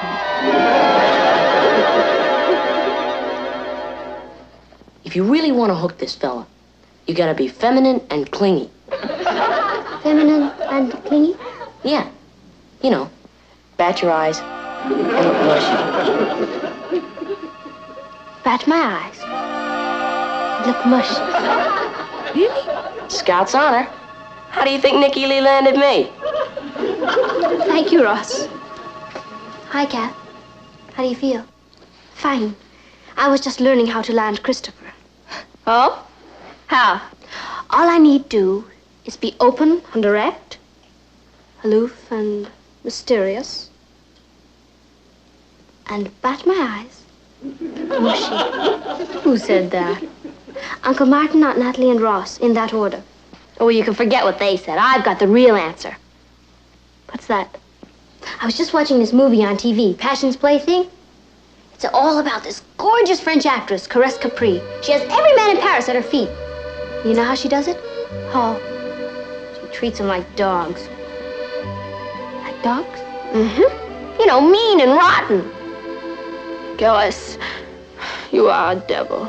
You've lied to me, betrayed me, destroyed me. But what can I do, chérie? I adore you. Oh, you're a bore. That wasn't very nice of her. Oh, but it paid off. Caresse, if you do not come back to me, I will throw myself in the Seine. And she didn't. And he did. Patty, what has all that to do with Christopher and me? Everything. Kathy, you've got to start treating him like a dog. I can't do that. Well, you want to land him, don't you? Oh, yes, but then you've got to operate. Proud, haughty, cruel. So he said, how about a date Saturday night? And I said, sorry, I'm busy. So he said, how about a date next Saturday night? And I said, sorry, I'm busy. So he said, how about a date the Saturday after that? And I said, sorry, I'm busy then too. And you know what? What? The next day he sent me the biggest box of candy you ever saw. Oh, that's wonderful. Then you've got to operate. Proud, haughty, cruel. Are you sure I look all right, Patty? You look irresistible. I wish I felt that way. Look, Kath, Rich went to a lot of trouble to arrange this rematch. Don't chicken out now. They're here. Steady, girl. It's open, Rich!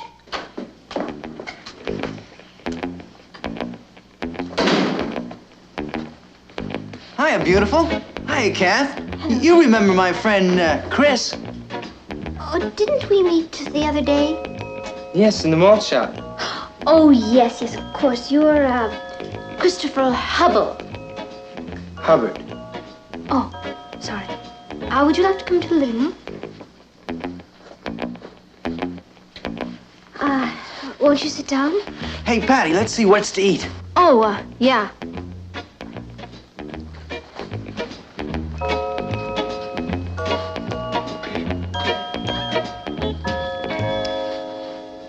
Kathy? Yes? About that meeting next Tuesday Meeting? of the Lit Club. I'll be there. Oh, how nice. And I've changed my mind. I'd like to have the club hear some of my poems. Oh, do you write verse? Yes. In fact, I brought some of my poems with me. Would you like to hear them? Why don't you just leave them on the table and I'll look at them when I have a chance. Hey! They're out of ice cream. Let's go do the shake shop bit and live a little. All right. Kathy, remember you have to be home by 10. I do? Kathy's expecting a long-distance call from a Hollywood actor. Calls her almost every night. Yeah? Gee, I didn't know Kathy knew an actor in Hollywood. Well, shall we?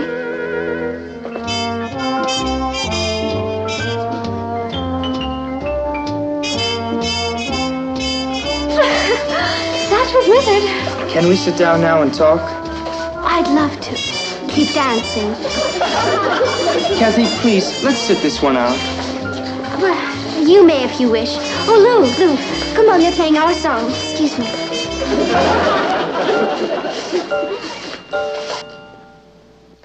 Kathy, you were really terrific. Patty, how long do we have to keep this up? Until he's hopelessly in the palm of your hand. Hello? It's Chris. Gee, Chris, I'm sorry. Kathy's on the other phone. What other phone? Shh. Remember, you're talking to an actor in Hollywood. Oh, no, Betty, I can't do that. Oh, maybe you can't, but I can. Hello, Chris? Could you hold on a minute, please? Okay.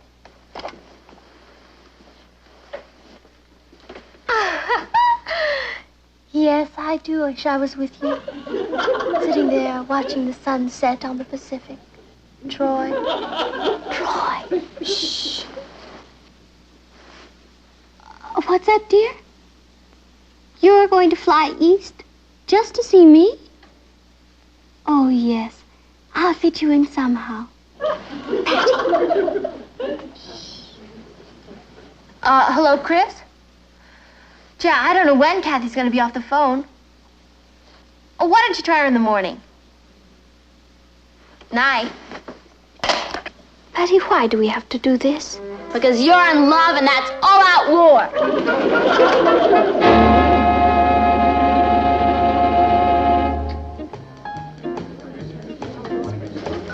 Richard, I need your help.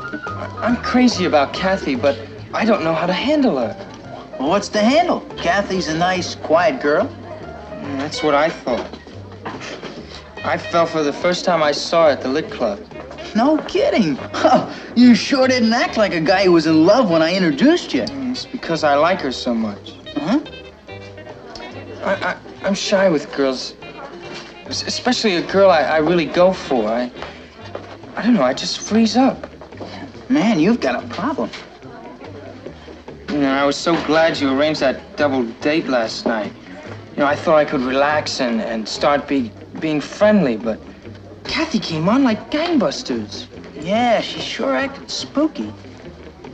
And now I can't even get her on the phone. She's always talking to some Hollywood big shot. Chris, you need help. I know. And I've got the answer. What? There's just one way to handle a woman. Treat her like a dog. Okay, I'll do it.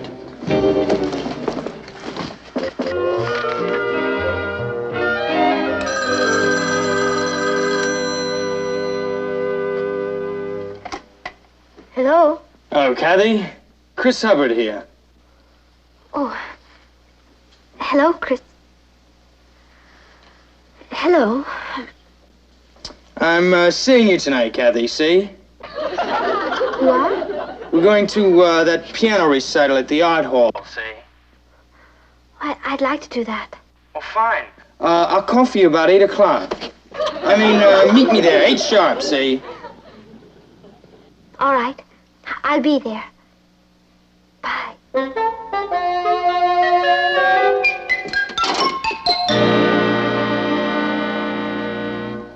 Who is that? Christopher. He invited me to a piano recital. Great. I'm supposed to be there at 8 o'clock. Be there? You mean he's not picking you up? No. He sounded so masterful, I just said I'd be there. Oh, Kathy. I'm sorry. Meet him at 8, huh?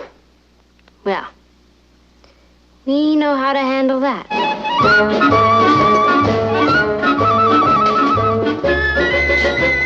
Hi. Kathy! I'm here. You're 30 minutes late, though. Am I? How naughty of me. 2, please. That'll be $1.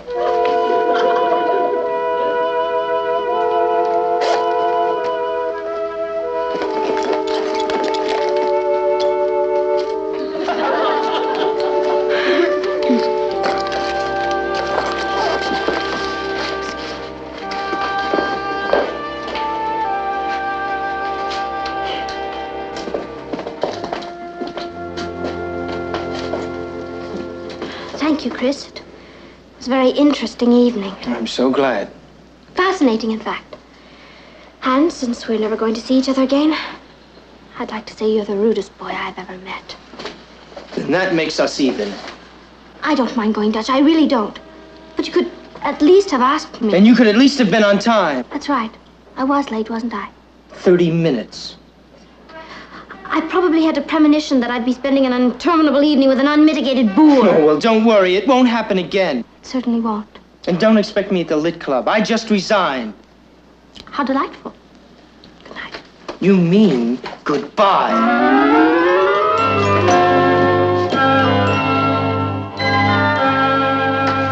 Kathy. I'm sorry. I'm sorry. I should Please. never- I'm not really like that. Kathy, forget everything I said, everything that happened. Just remember one thing. I'm crazy about you. I like you too, Chris. Very, very much. Do you really? From the first time I saw you at the Lit Club. That's when it hit me. Oh, darn. What kind of a nut was I to have listened to Richard? Richard? He told me the only way to get a girl is to treat her like a dog. Richard told you that? What's so funny? Patty told me that that was the only way to get a boy. And all the time, you were... Well, I'd better go. Good night, Kat. Good night, Chris. I'll see you tomorrow.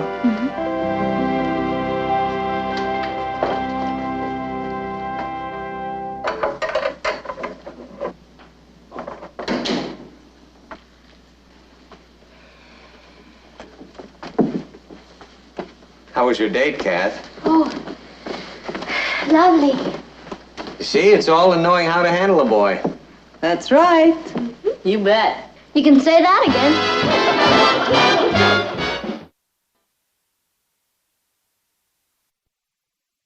I ordered the shakes extra thick. Good. Thank you.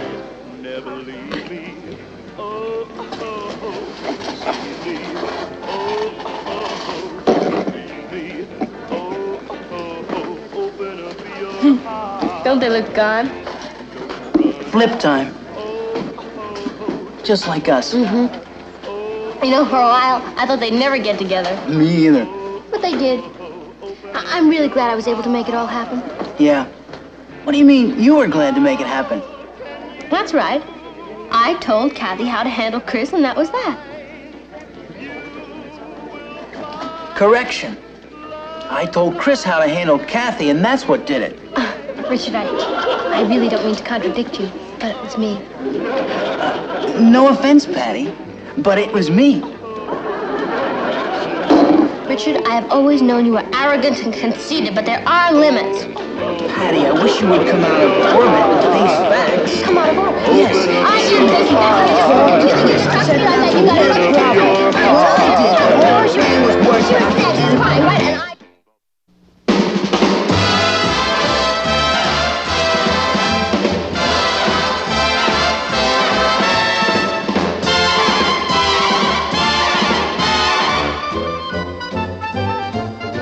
Here's Kathy, who's lived most everywhere, from Zanzibar to Berkeley Square. But Patty's only seen the sights a girl can see from Brooklyn Heights. What a crazy pair, but they're cousins, identical cousins, and you'll find they laugh alike, they walk alike, at times they even talk alike. You can lose your mind when cousins are two of a kind.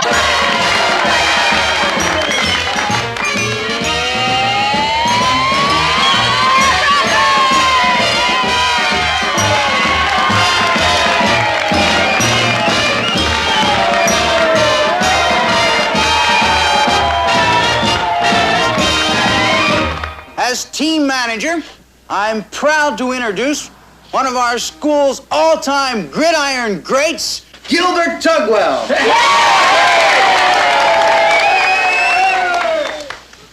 Mr. Tugwell has gone on to win his letter in the game of life, but he still recalls the days when he captained our undefeated team of 1917. That's 1937. Oh, right. 1937, that is. All right, gang. Mr. Gilbert T. for touchdown, Tugwell.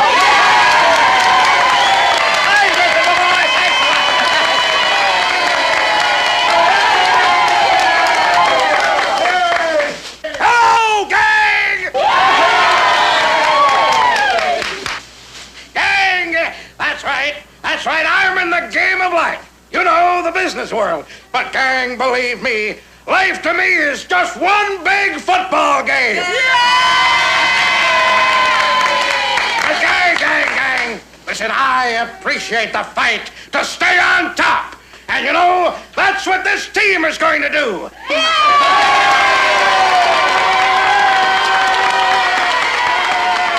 gang, now I say to you, in the immortal words of old Coach Hanson, hit 'em high, hit 'em low, hit 'em hard, and go, go, go! Yeah, go, go, go!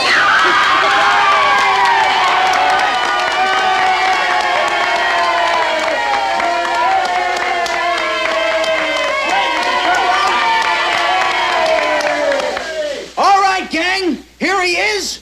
Our quarterback and captain, the finest athlete to ever wear the red and gold, Rock Malenkovich!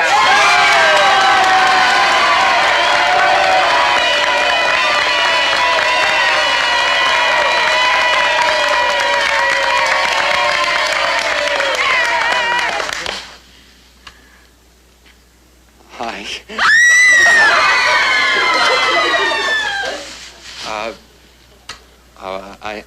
I ain't much, for making speeches. But I'll tell you one thing. We're gonna beat Eastern.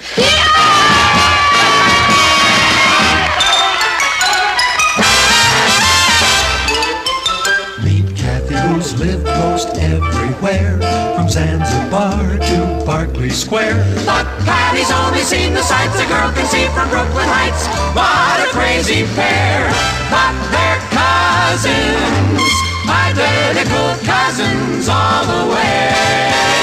One pair of matching bookends, different as night and day.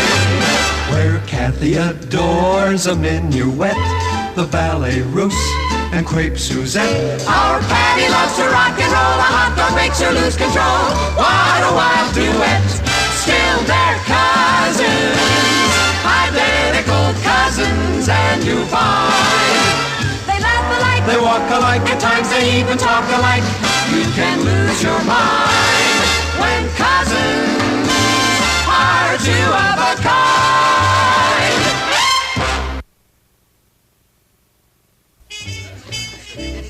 Hiya, Patty. Hi, Rich. Hi, Rock. Hey, congratulations. Oh, thanks. Kath, I want you to meet a friend of mine, Rock Malenkovich. How do you do? Hello. Arrested, Rock. What do you have, pal? Oh, nothing. I'm in training. Is, Rock your real name? No, it's, Myron. Well, Myron's a very nice name. It's an old Greek name. Is it? Who told you? Oh, I read it somewhere. Kathy's always reading some book. She's the smartest girl in the school. I'll bet. Rock, you were absolutely sensational Saturday. When you came out of that T formation and threw that lateral, that blocking... Did you see the game? No, I'm afraid not. Oh. Would you like to be my guest at the game next Saturday? That's very nice of you, but I really don't know anything about football. That's our cast. If you were to ask her to a chess match... I can't even play checkers. Rock, level with me. How does it look for Saturday? Do you think we'll beat Central? Defensively, of course, I know they're very strong. But our team has such spirit and drive. We'll clobber them. But I ask myself, what good is it?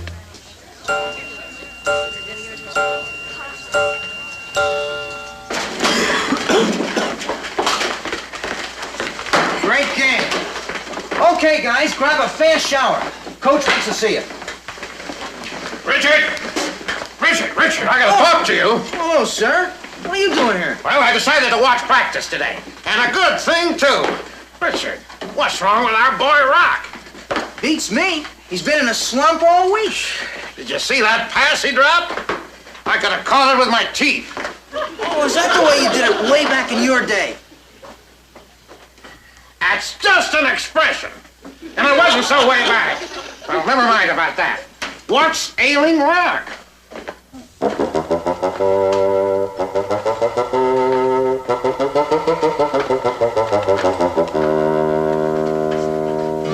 How you feeling, Rocco boy? Oh, fine. You see? I told you can't get through to him. Well, naturally. What's needed is someone with tact and understanding.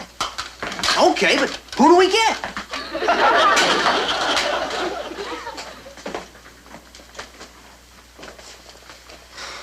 How's it going, boy? Swell, Mr. Tugwell. Everything all right at home? Oh, yeah. Okay. You keeping up with your schoolwork? Uh-huh. Rock, boy, you can level with me. What's bothering you, boy? Nothing, Mr. Tugwell. Rock, I'm talking to you as if I were your own father. Yeah. You even yell like him. Excuse me, sir. I gotta go shower. I told you. There's no getting through to him.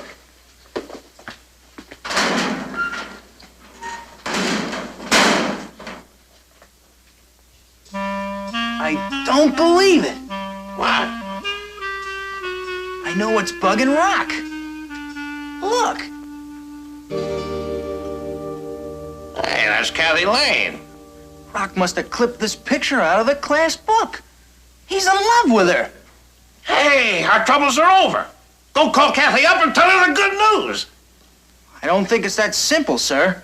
I don't think Rock is Kathy's type. What do you mean, not her type? A boy who can take out 3 men with 1 block? Kathy just doesn't dig football.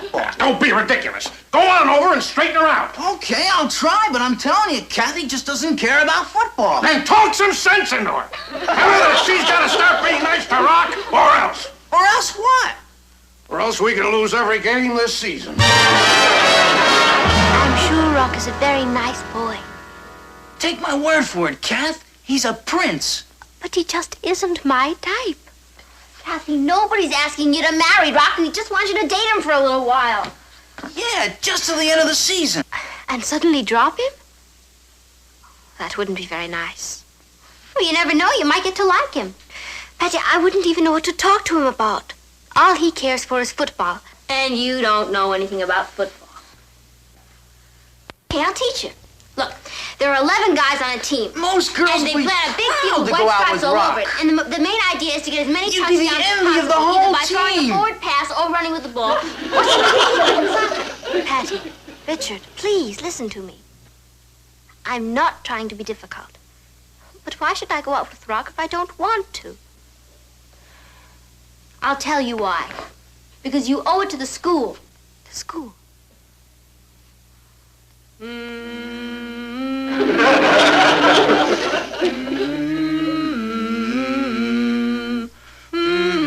Kathy, do you realize that with Rock on our team, this could be the most glorious year in the history of Brooklyn Heights High? Brooklyn Heights, my Because Brooklyn Heights isn't just classrooms, books, and homework. It's a spirit, a bond, a sacred flame that is burning right now in all our classrooms. I mean, in our hearts. And right now, Kathy, you're the keeper of the flame. Are you going to nourish and cherish it, or are you going to let it go out and turn to bitter ashes in your mouth? Brooklyn Heights, My Brooklyn Heights, Brooklyn Heights, my Brooklyn Heights. Oh, hello, Rock. Hi. Here. For you. Oh, thank you. They're beautiful, but you shouldn't have. Oh, it's okay. My uncle's an undertaker. Oh. Shall we go inside? Oh, thank you very much for the football tickets yesterday. Oh, did you have a good time? Oh, yes, I did. It was very interesting. It's the best game I ever played. Oh? That's because you were there, Kathy. What would you like to do today, Rock? Oh, anything you say. It's such a lovely day. Why don't we go for a walk in the park? Great. All right. Oh.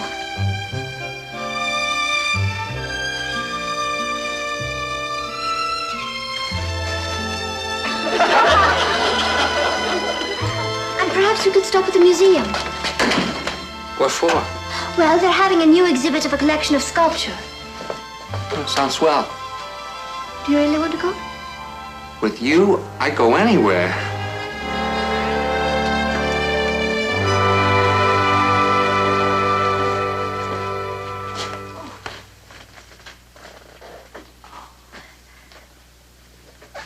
This one's very famous, Rock. It's called The Winged Victory.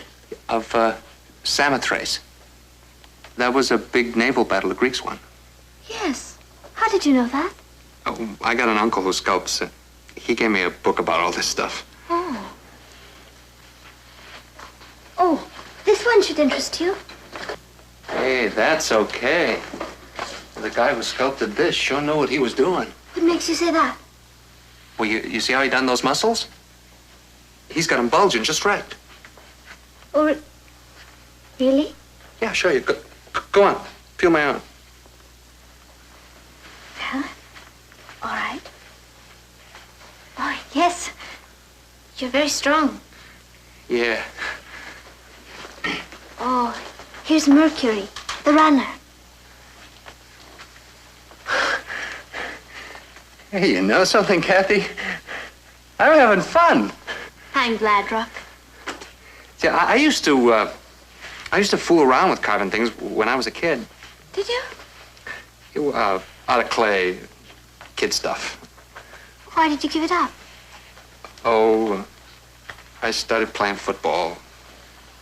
Oh, you ought to go back to it. Nah, I'm too busy. You could find time. And just think, perhaps it would turn out that you have a real talent for sculpture. You know, my uncle said I was pretty good. I'm sure you were. Yeah, I could fix up a place in the cellar and borrow some stone from my uncle. As a sculptor. The undertaker. He's also in the monument business. Do it, Rock. Won't it be exciting to try? Yeah. Yeah. I know just what I'm gonna sculpt first. What? You'll see.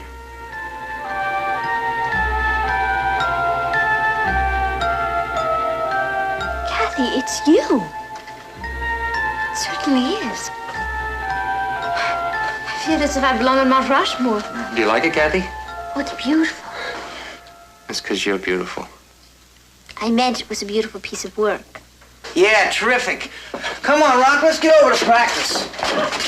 Rock? How am I going to get it home? Easy. Rock, boy, you're gonna be late for practice. Come on, Kathy. I'll walk you home.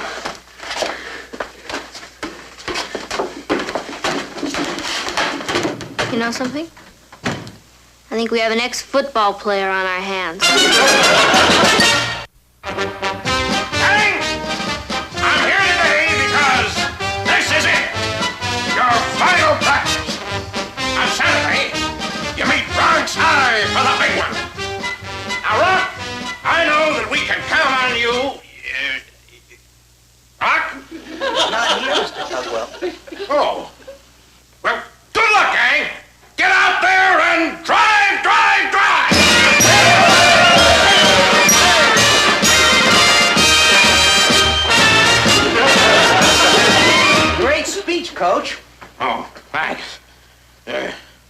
Why wasn't Rock here to hear it?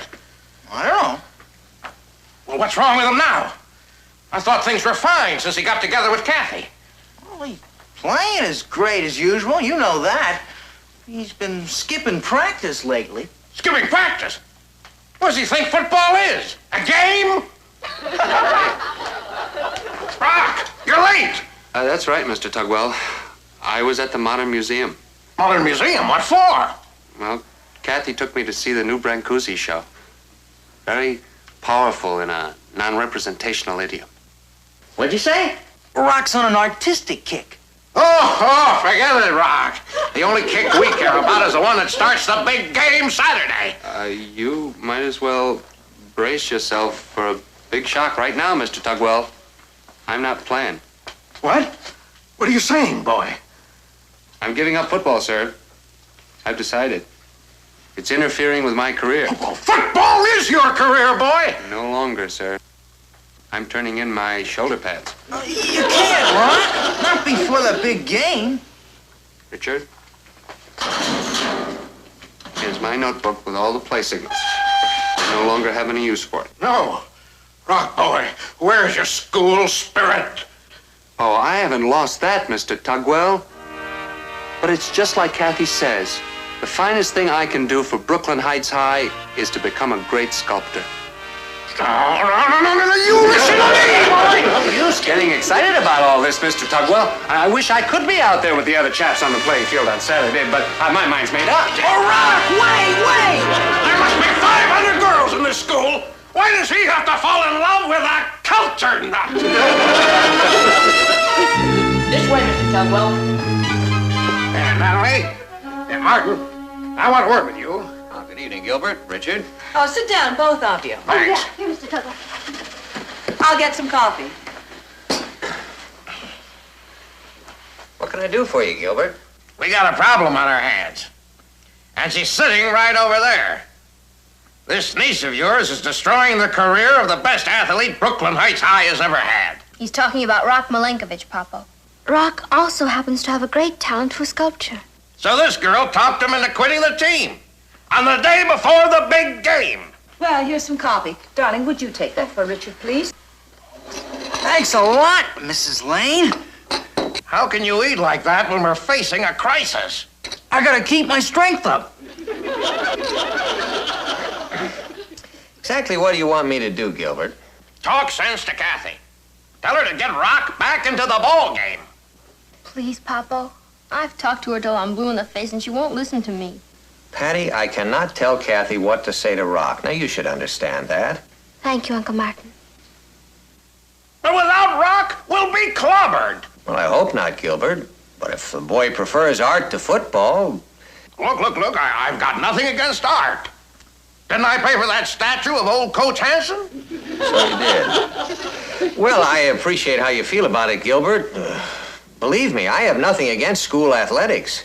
Oh, that's true, Gilbert. Back in college, Martin was captain of the baseball team. Baseball? I'm in a den of baseball players.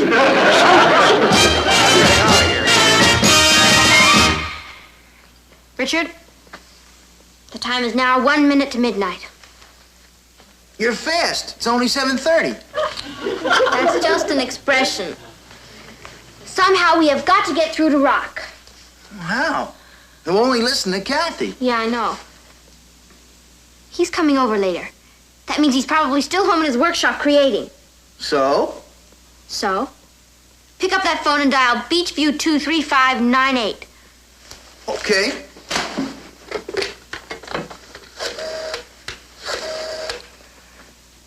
Hey, that's Rock's number. That's right. Hello, Rock. This is Kathy. I get it. Patty, if you pull this off, the school will put up your statue. Yeah, and Rock can sculpt it after the big game.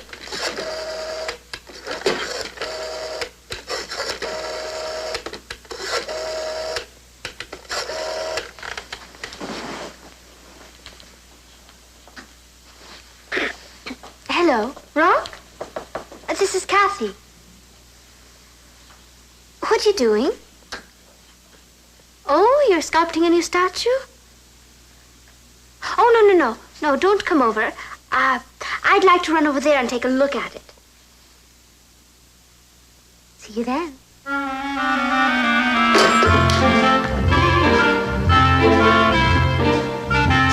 Sit down. I'll be through in a minute.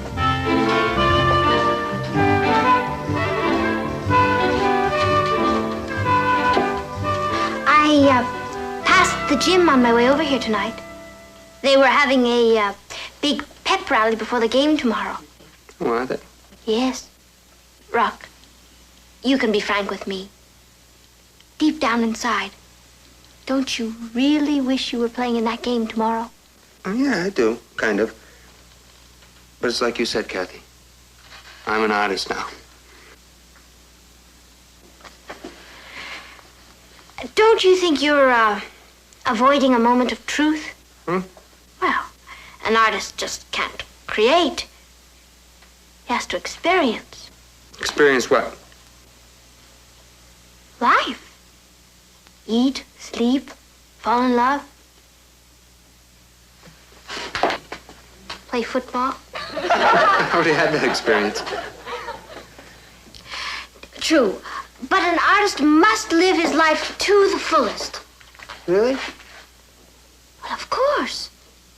Well, look at Hemingway. He stalked lions in Africa.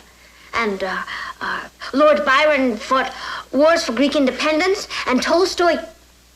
And what'd he do? Whatever the life force told him was right. Gee, Kathy, I never heard you talk like that before. You sound like a different person.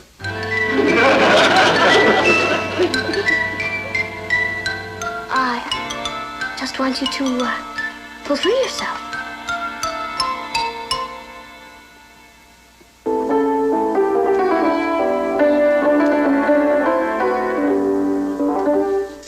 Well, we're gonna have to get this thing tuned. Say, it's almost 9 o'clock. I thought you said Rock was coming over. Oh, you know artists. He's probably lost in his work. Well, why don't you call him up? I was thinking I might take a walk over there. I have a better idea. I'll drive you. Would you? Why not? I'd like to see some of his work myself. All right. Let's go through it again. Again. 11, 78, 44, 22. This starts out as a run to the left, I fake it to the halfback, and I get it to the fullback. Good.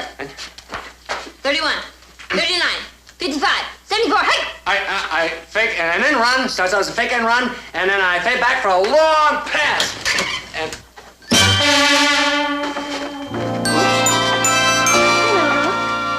Kathy. Hey, there are two of you, Kathys. What's going on? Well, I have a theory, Rock. But perhaps Patty would like to explain. Patty? Mm-hmm. Pat, you didn't. Shall we say I nearly did? Is that all you have to say? I did it for the old school. I wanted to see us win. It's a far, far better thing I do than I've ever done before. Oh, boy, am I ever sorry I did it.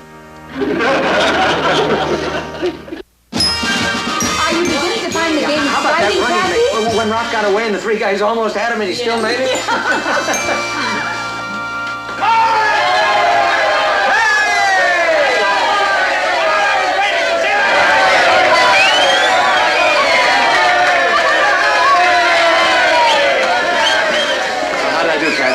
You were wonderful, Rock.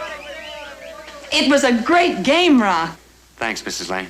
I'm glad you decided to play Rock. A man should use all his talents. That's just what I told him last night. I said, Rock, I'd like to see Michelangelo throw a touchdown pass like that. Wait till next year, boy. Mr. Tugwell, you better brace yourself again. There's not going to be any next year. I'm transferring to Brooklyn Poly. Brooklyn Poly? You're joking. they don't even have a football team. Yeah, I know. But boy, what an art department.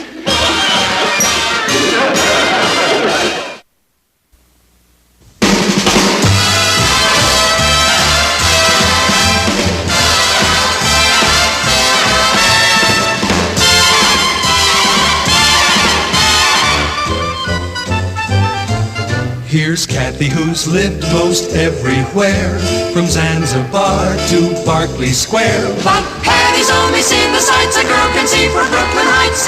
What a crazy pair, but they're cousins, identical cousins, and you'll find they laugh alike, they walk alike, at times they even talk alike. You can lose your mind when cousins are two of a kind. Hello, everybody. Hello, darling. Hello, Uncle Martin. Hi. Where's Patty? I believe she's up in her room. Patty, I'm home. This is great. The magnetic man and the electrodynamic monster are gonna fight an ultrasonic duel over the subterranean lady. I'd hate to see their electric bill. Patty! Somehow, Patty's seconds seem like hours. Watch this. Patty, you're $25 richer today. $25 richer? You raised my allowance. No, but you remember the 25 shares of stock that I bought you for your birthday? Sure. McGregor Elevator Company. Don't tell me elevator went up. It went up another point today, and that makes a total of 5 points since I bought it. That's wonderful. You've made $125, Patty. $125, and I didn't even have to do anything. Well, it did help a little to have a shrewd father who's got business know-how.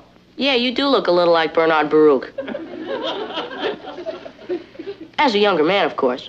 Ross, don't push your luck. How long has this been going on? It's an instant gold mine. Patty, if you have any notion of investing in the stock market, you can just forget it. Oh, I'm not going. McGregor Elevator could just as easily have gone down 5 points. And then you'd have been $125 poorer. Yeah, I know that, but... And before you ship all your money to Wall Street, you owe me $2 from yesterday. Don't worry. I think Patty is trying to assure us that she's not going to buy any stock. That's right. I'm going to sell it. You're going to sell your stock in McGregor Elevator? No.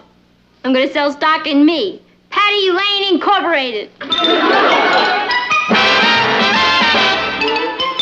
Meet Kathy, who's lived most everywhere, from Zanzibar to Berkeley Square. But Patty's only seen the sights a girl can see from Brooklyn Heights. What a crazy pair, but they're cousins, identical cousins all the way.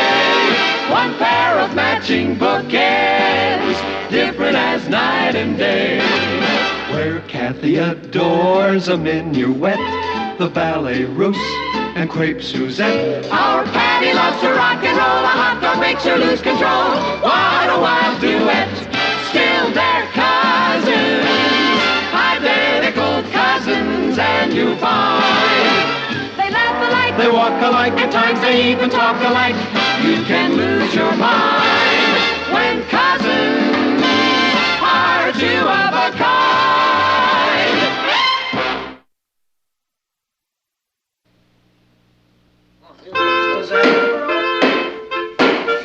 The meeting of the Board of Directors of Patty Lane Incorporated will now come to order. The secretary will please read the minutes of the last meeting.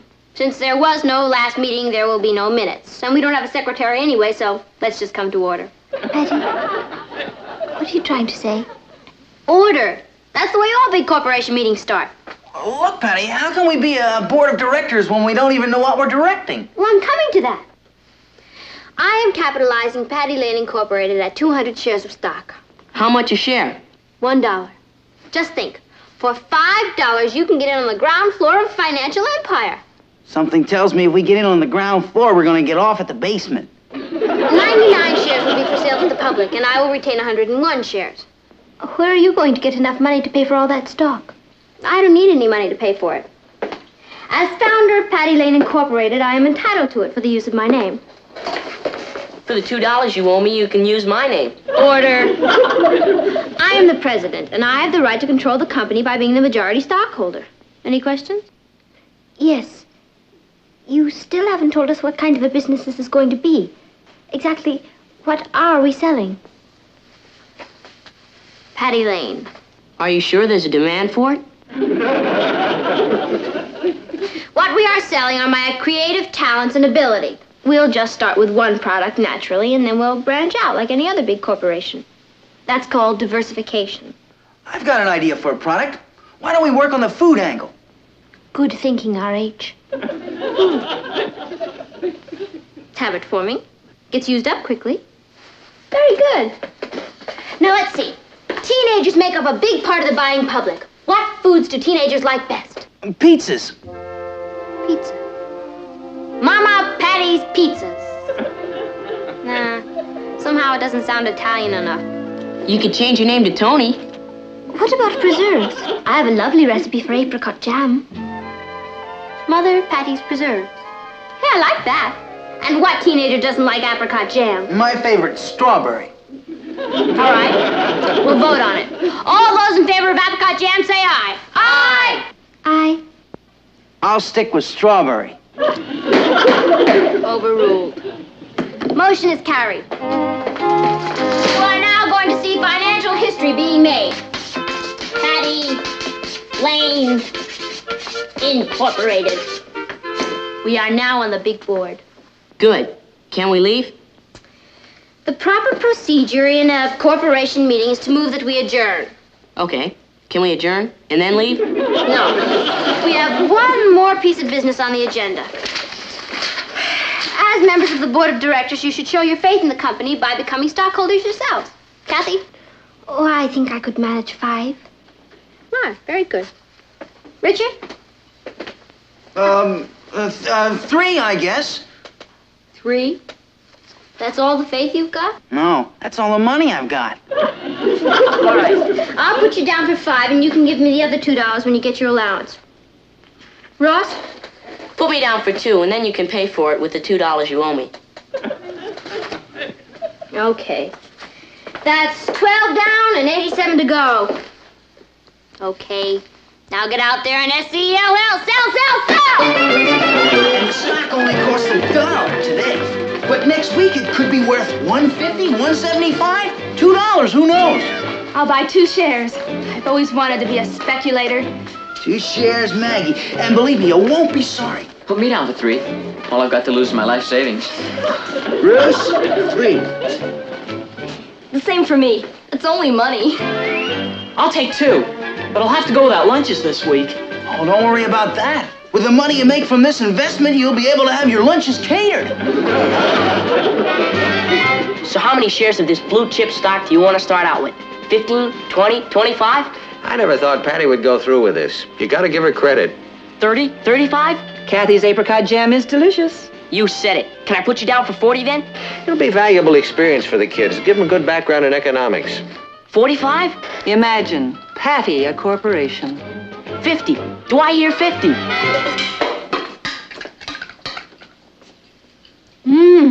It's wild, Kathy. You've outdone yourself. Hey, cut that out. You're eating up all the profits. I'm afraid I can't take all the credit. The recipe was originated by King George III's kitchen staff. Hey, that gives me a great idea for a slogan. The jam of the kings and the king of the jams. We'll put that on the labels. Now that we've got all these samples, we've got to get out and create a huge demand for them. How can we create a huge demand with just 6 little jars of jam? Just leave it to your prez. Oh, look, Sammy, all I'm asking is that you take 2 jars of Mother Patty's preserves on approval. Patty, you're wasting your time. Nobody's going to pay money for this. Oh, you never know. Just try it. I'll be back tomorrow.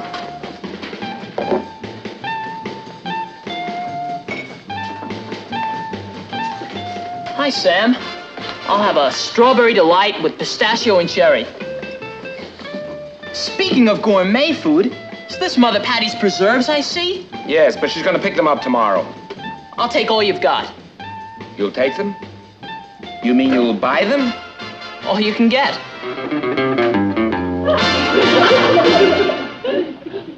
I'll take this loaf of bread. And what kind of jam do you have? Oh, we have a special on grape jam. 2 for $1. What's that jam everyone's been talking about? Oh, my grape jam. 2 for $1. No, Mother somebody's... Oh, there it is. Mother Patty's preserves. I'll take all you've got. All right. All right, make it an even $1. Thank you. Can I help you? My mother sent me for some Mother Patty's preserves. Sorry, we're fresh out. But you had 2 jars. You mean somebody bought them? We don't give them away, Sonny. Was it a teenager? No. Mrs. Market, one of my studies from down the street. My gosh! Somebody really bought them! Boy, Patty, you're sure climbing. I wouldn't be surprised if we declared our first dividend before long. Here, I just bought these from the Gypsy Tea Room. Yeah, I know. They just called in their order for a dozen more. Oh, and the delicatessen wants 2 dozen. Business is booming. If we boom any more, we're gonna be broke. We're selling those sample jars for 25 cents apiece, and we're buying them back at 40 cents apiece. And then there was the money we used for the sample batch. So we chalked that up to operating expenses. And by the time we fill these orders, the profits will be pouring in. As a stockholder, I'm delighted to hear that. Hi, Popo. Did you see our latest quotation? All the other stocks are down, but Patty's up to 1 5/8. Yeah, it's about a 60% profit. Yeah, on paper, of course. And we have an order for 6 dozen jars, and that's just a beginning. I'm glad to hear that, fellow stockholders. Of course, first you have to purchase the supplies. You know, I mean like the ingredients for the jam.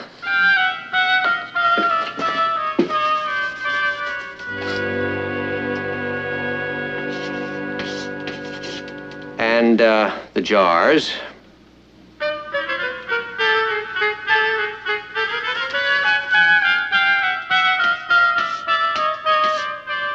And, of course, the distribution costs. Not to mention the overhead.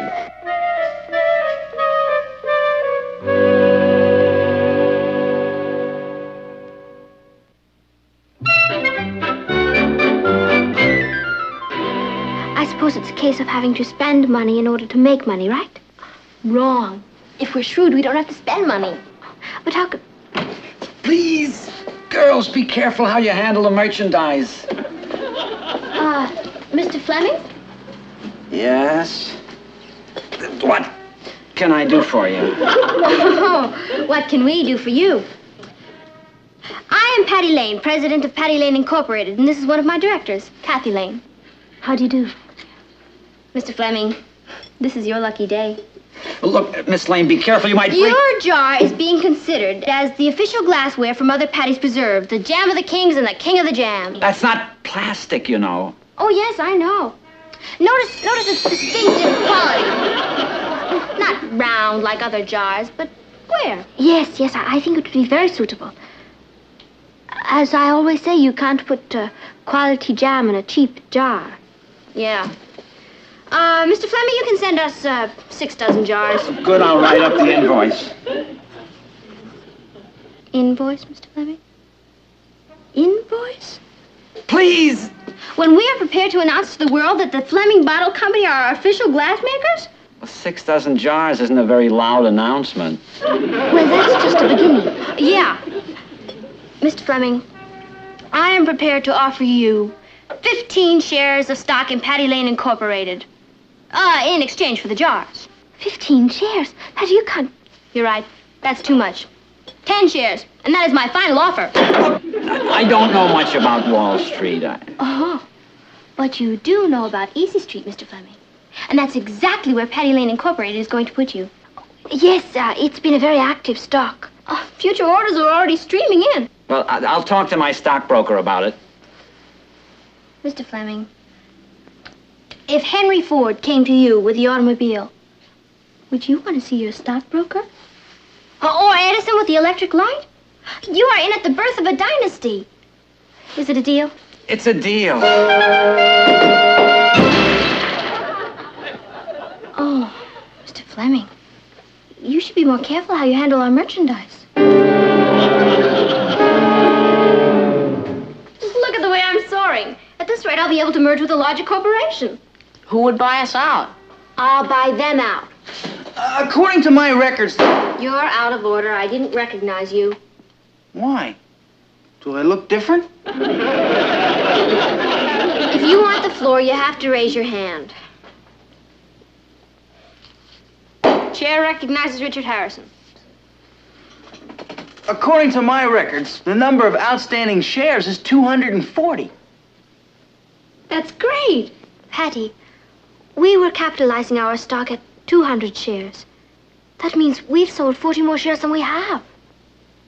How could that happen? Maybe while you were out trading shares for the jars, the apricots, and the sugar, Ross and I were busy selling shares. Yeah, we all goofed.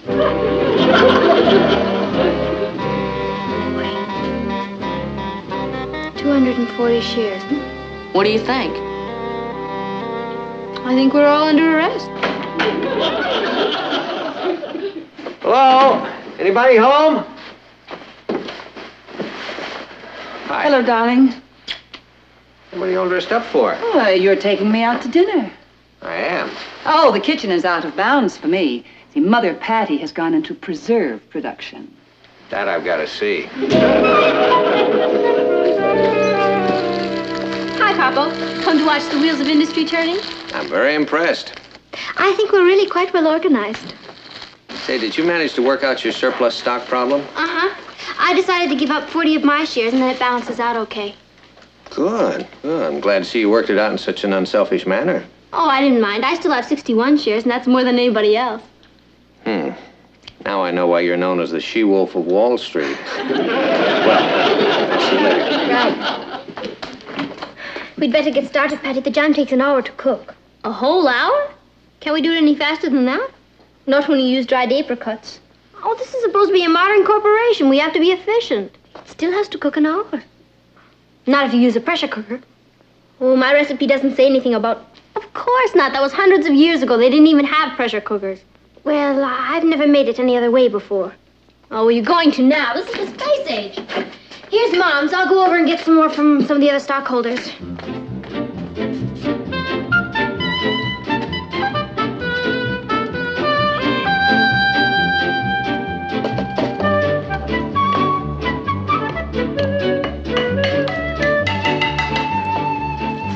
Now, this is what I call mass production. I've never made so much jam at one time before. I hope I figured these measurements right. Maybe I should have traded some shares for a computer. You don't need a computer. Kathy got an A in math. Where do you want me to put these? Oh, in the oven. That's the way we sterilize them in mass production.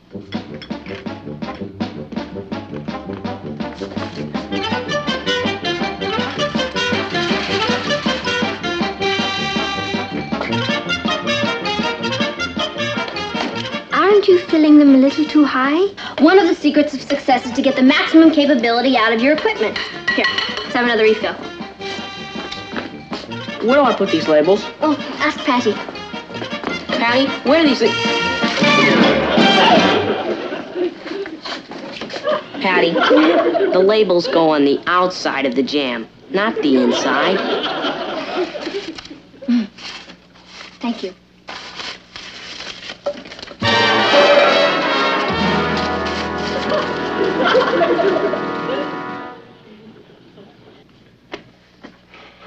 Isn't it time for the jam to be done? Yeah, any second now. I gotta leave soon. My father only gave me 2 hours to be a big business tycoon, and then I gotta go do my homework. It's been 30 minutes, Patty. Seems like 30 years. There it is, folks. The jam's done. From now on, the stock of Patty Lane Incorporated skyrockets.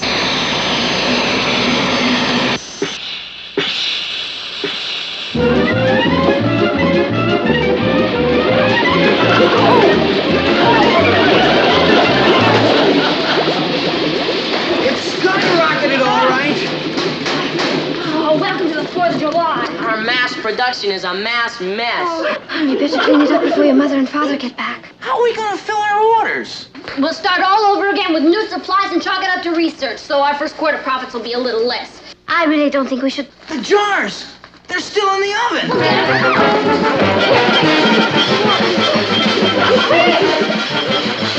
Quick, put her in the water, quick! Oh, Patty, don't put them in cold water.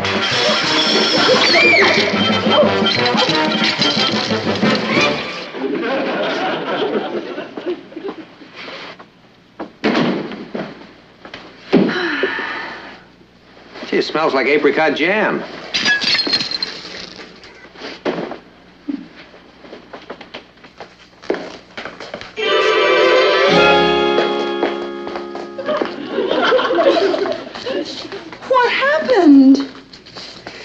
think the bottom just dropped out of the market.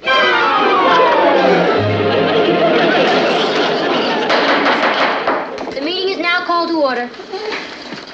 Okay, let's face the facts. We had a couple of setbacks, right? Right. And we've wasted all our supplies, right? Right. And we can't fill our orders, right? Right. But are we licked? Right. Come on now. There's an old saying in big business. If at first you don't succeed... Cry, cry again. Can you be serious? We can start over. Oh, come on. Oh. Patty, sometimes it's wiser to give up. I'm not giving up. We know how we've made our mistakes, and the next time we'll avoid them. Look, we ought to take our losses and dissolve right now. Patty, that's the way we all feel. Well, it doesn't matter how you all feel. I'm the president, and I move we resume operations. We say no, and we outvote you. How can you? I'm the majority stockholder. You have more shares than anyone else, but you don't have more shares than everyone else combined. Well, how can you be combined? All the stockholders aren't here. We have signed proxies from all the other kids. I mean, all the other stockholders. And they're all in favor of dissolving the corporation.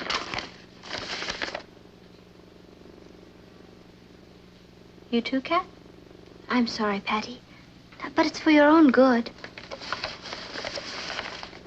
Ross? I'm sorry, sis.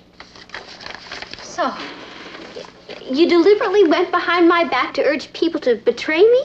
To undermine Patty Lane Incorporated? We knew you'd want to pick up the pieces, and it's hopeless.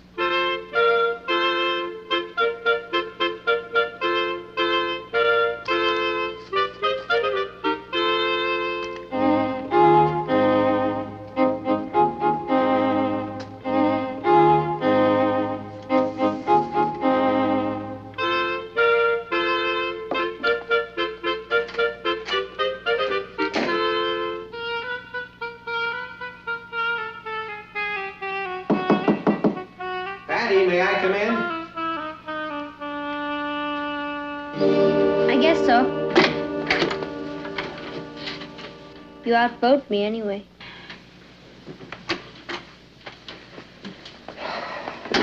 Yeah, I wish you wouldn't feel this way about it. I'm sorry. I guess I just never thought that my own family and friends would walk out on me. We haven't walked out on you, honey. We're right behind you. Pushing me off the cliff. Patty, we did it for your own good. We didn't like to see you get in any deeper. Don't worry, I'll pay back the stockholders and Mr. Fleming and the others. Well, that's not really necessary. I mean, it's already been taken care of. Everybody's been paid back. How? Well, Kathy and Richard and your brother Ross all came to me with some money they'd saved. They asked me to use it for you, to reimburse the others. So, well. Papa? That couldn't have been enough. You paid them all back, didn't you? Said you weren't going to bail me out again, but you did. Honey, if you learn something from it, we'll put it down to the cost of your education. And it's worth it. Thanks, Papa. Besides, I thought it was a wonderful idea. You just got a little overambitious. I'll make it up to you. I'll pay you back every penny, even if it takes forever. Even if I have to work for it. How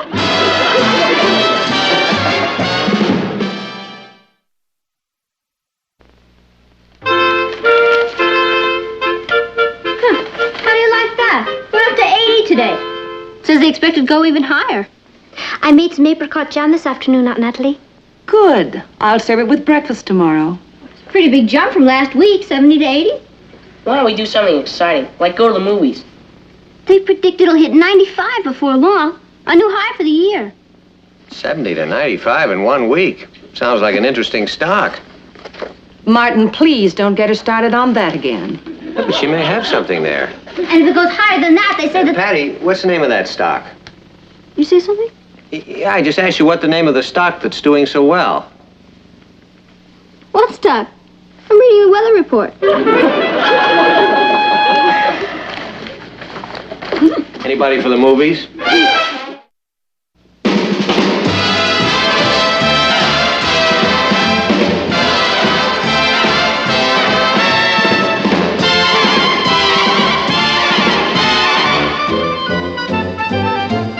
Here's Kathy, who's lived most everywhere, from Zanzibar to Berkeley Square. But Patty's only seen the sights a girl can see from Brooklyn Heights. What a crazy pair! But they're cousins, identical cousins, and you'll find they laugh alike, They walk alike, at times they even talk alike. You can lose your mind when cousins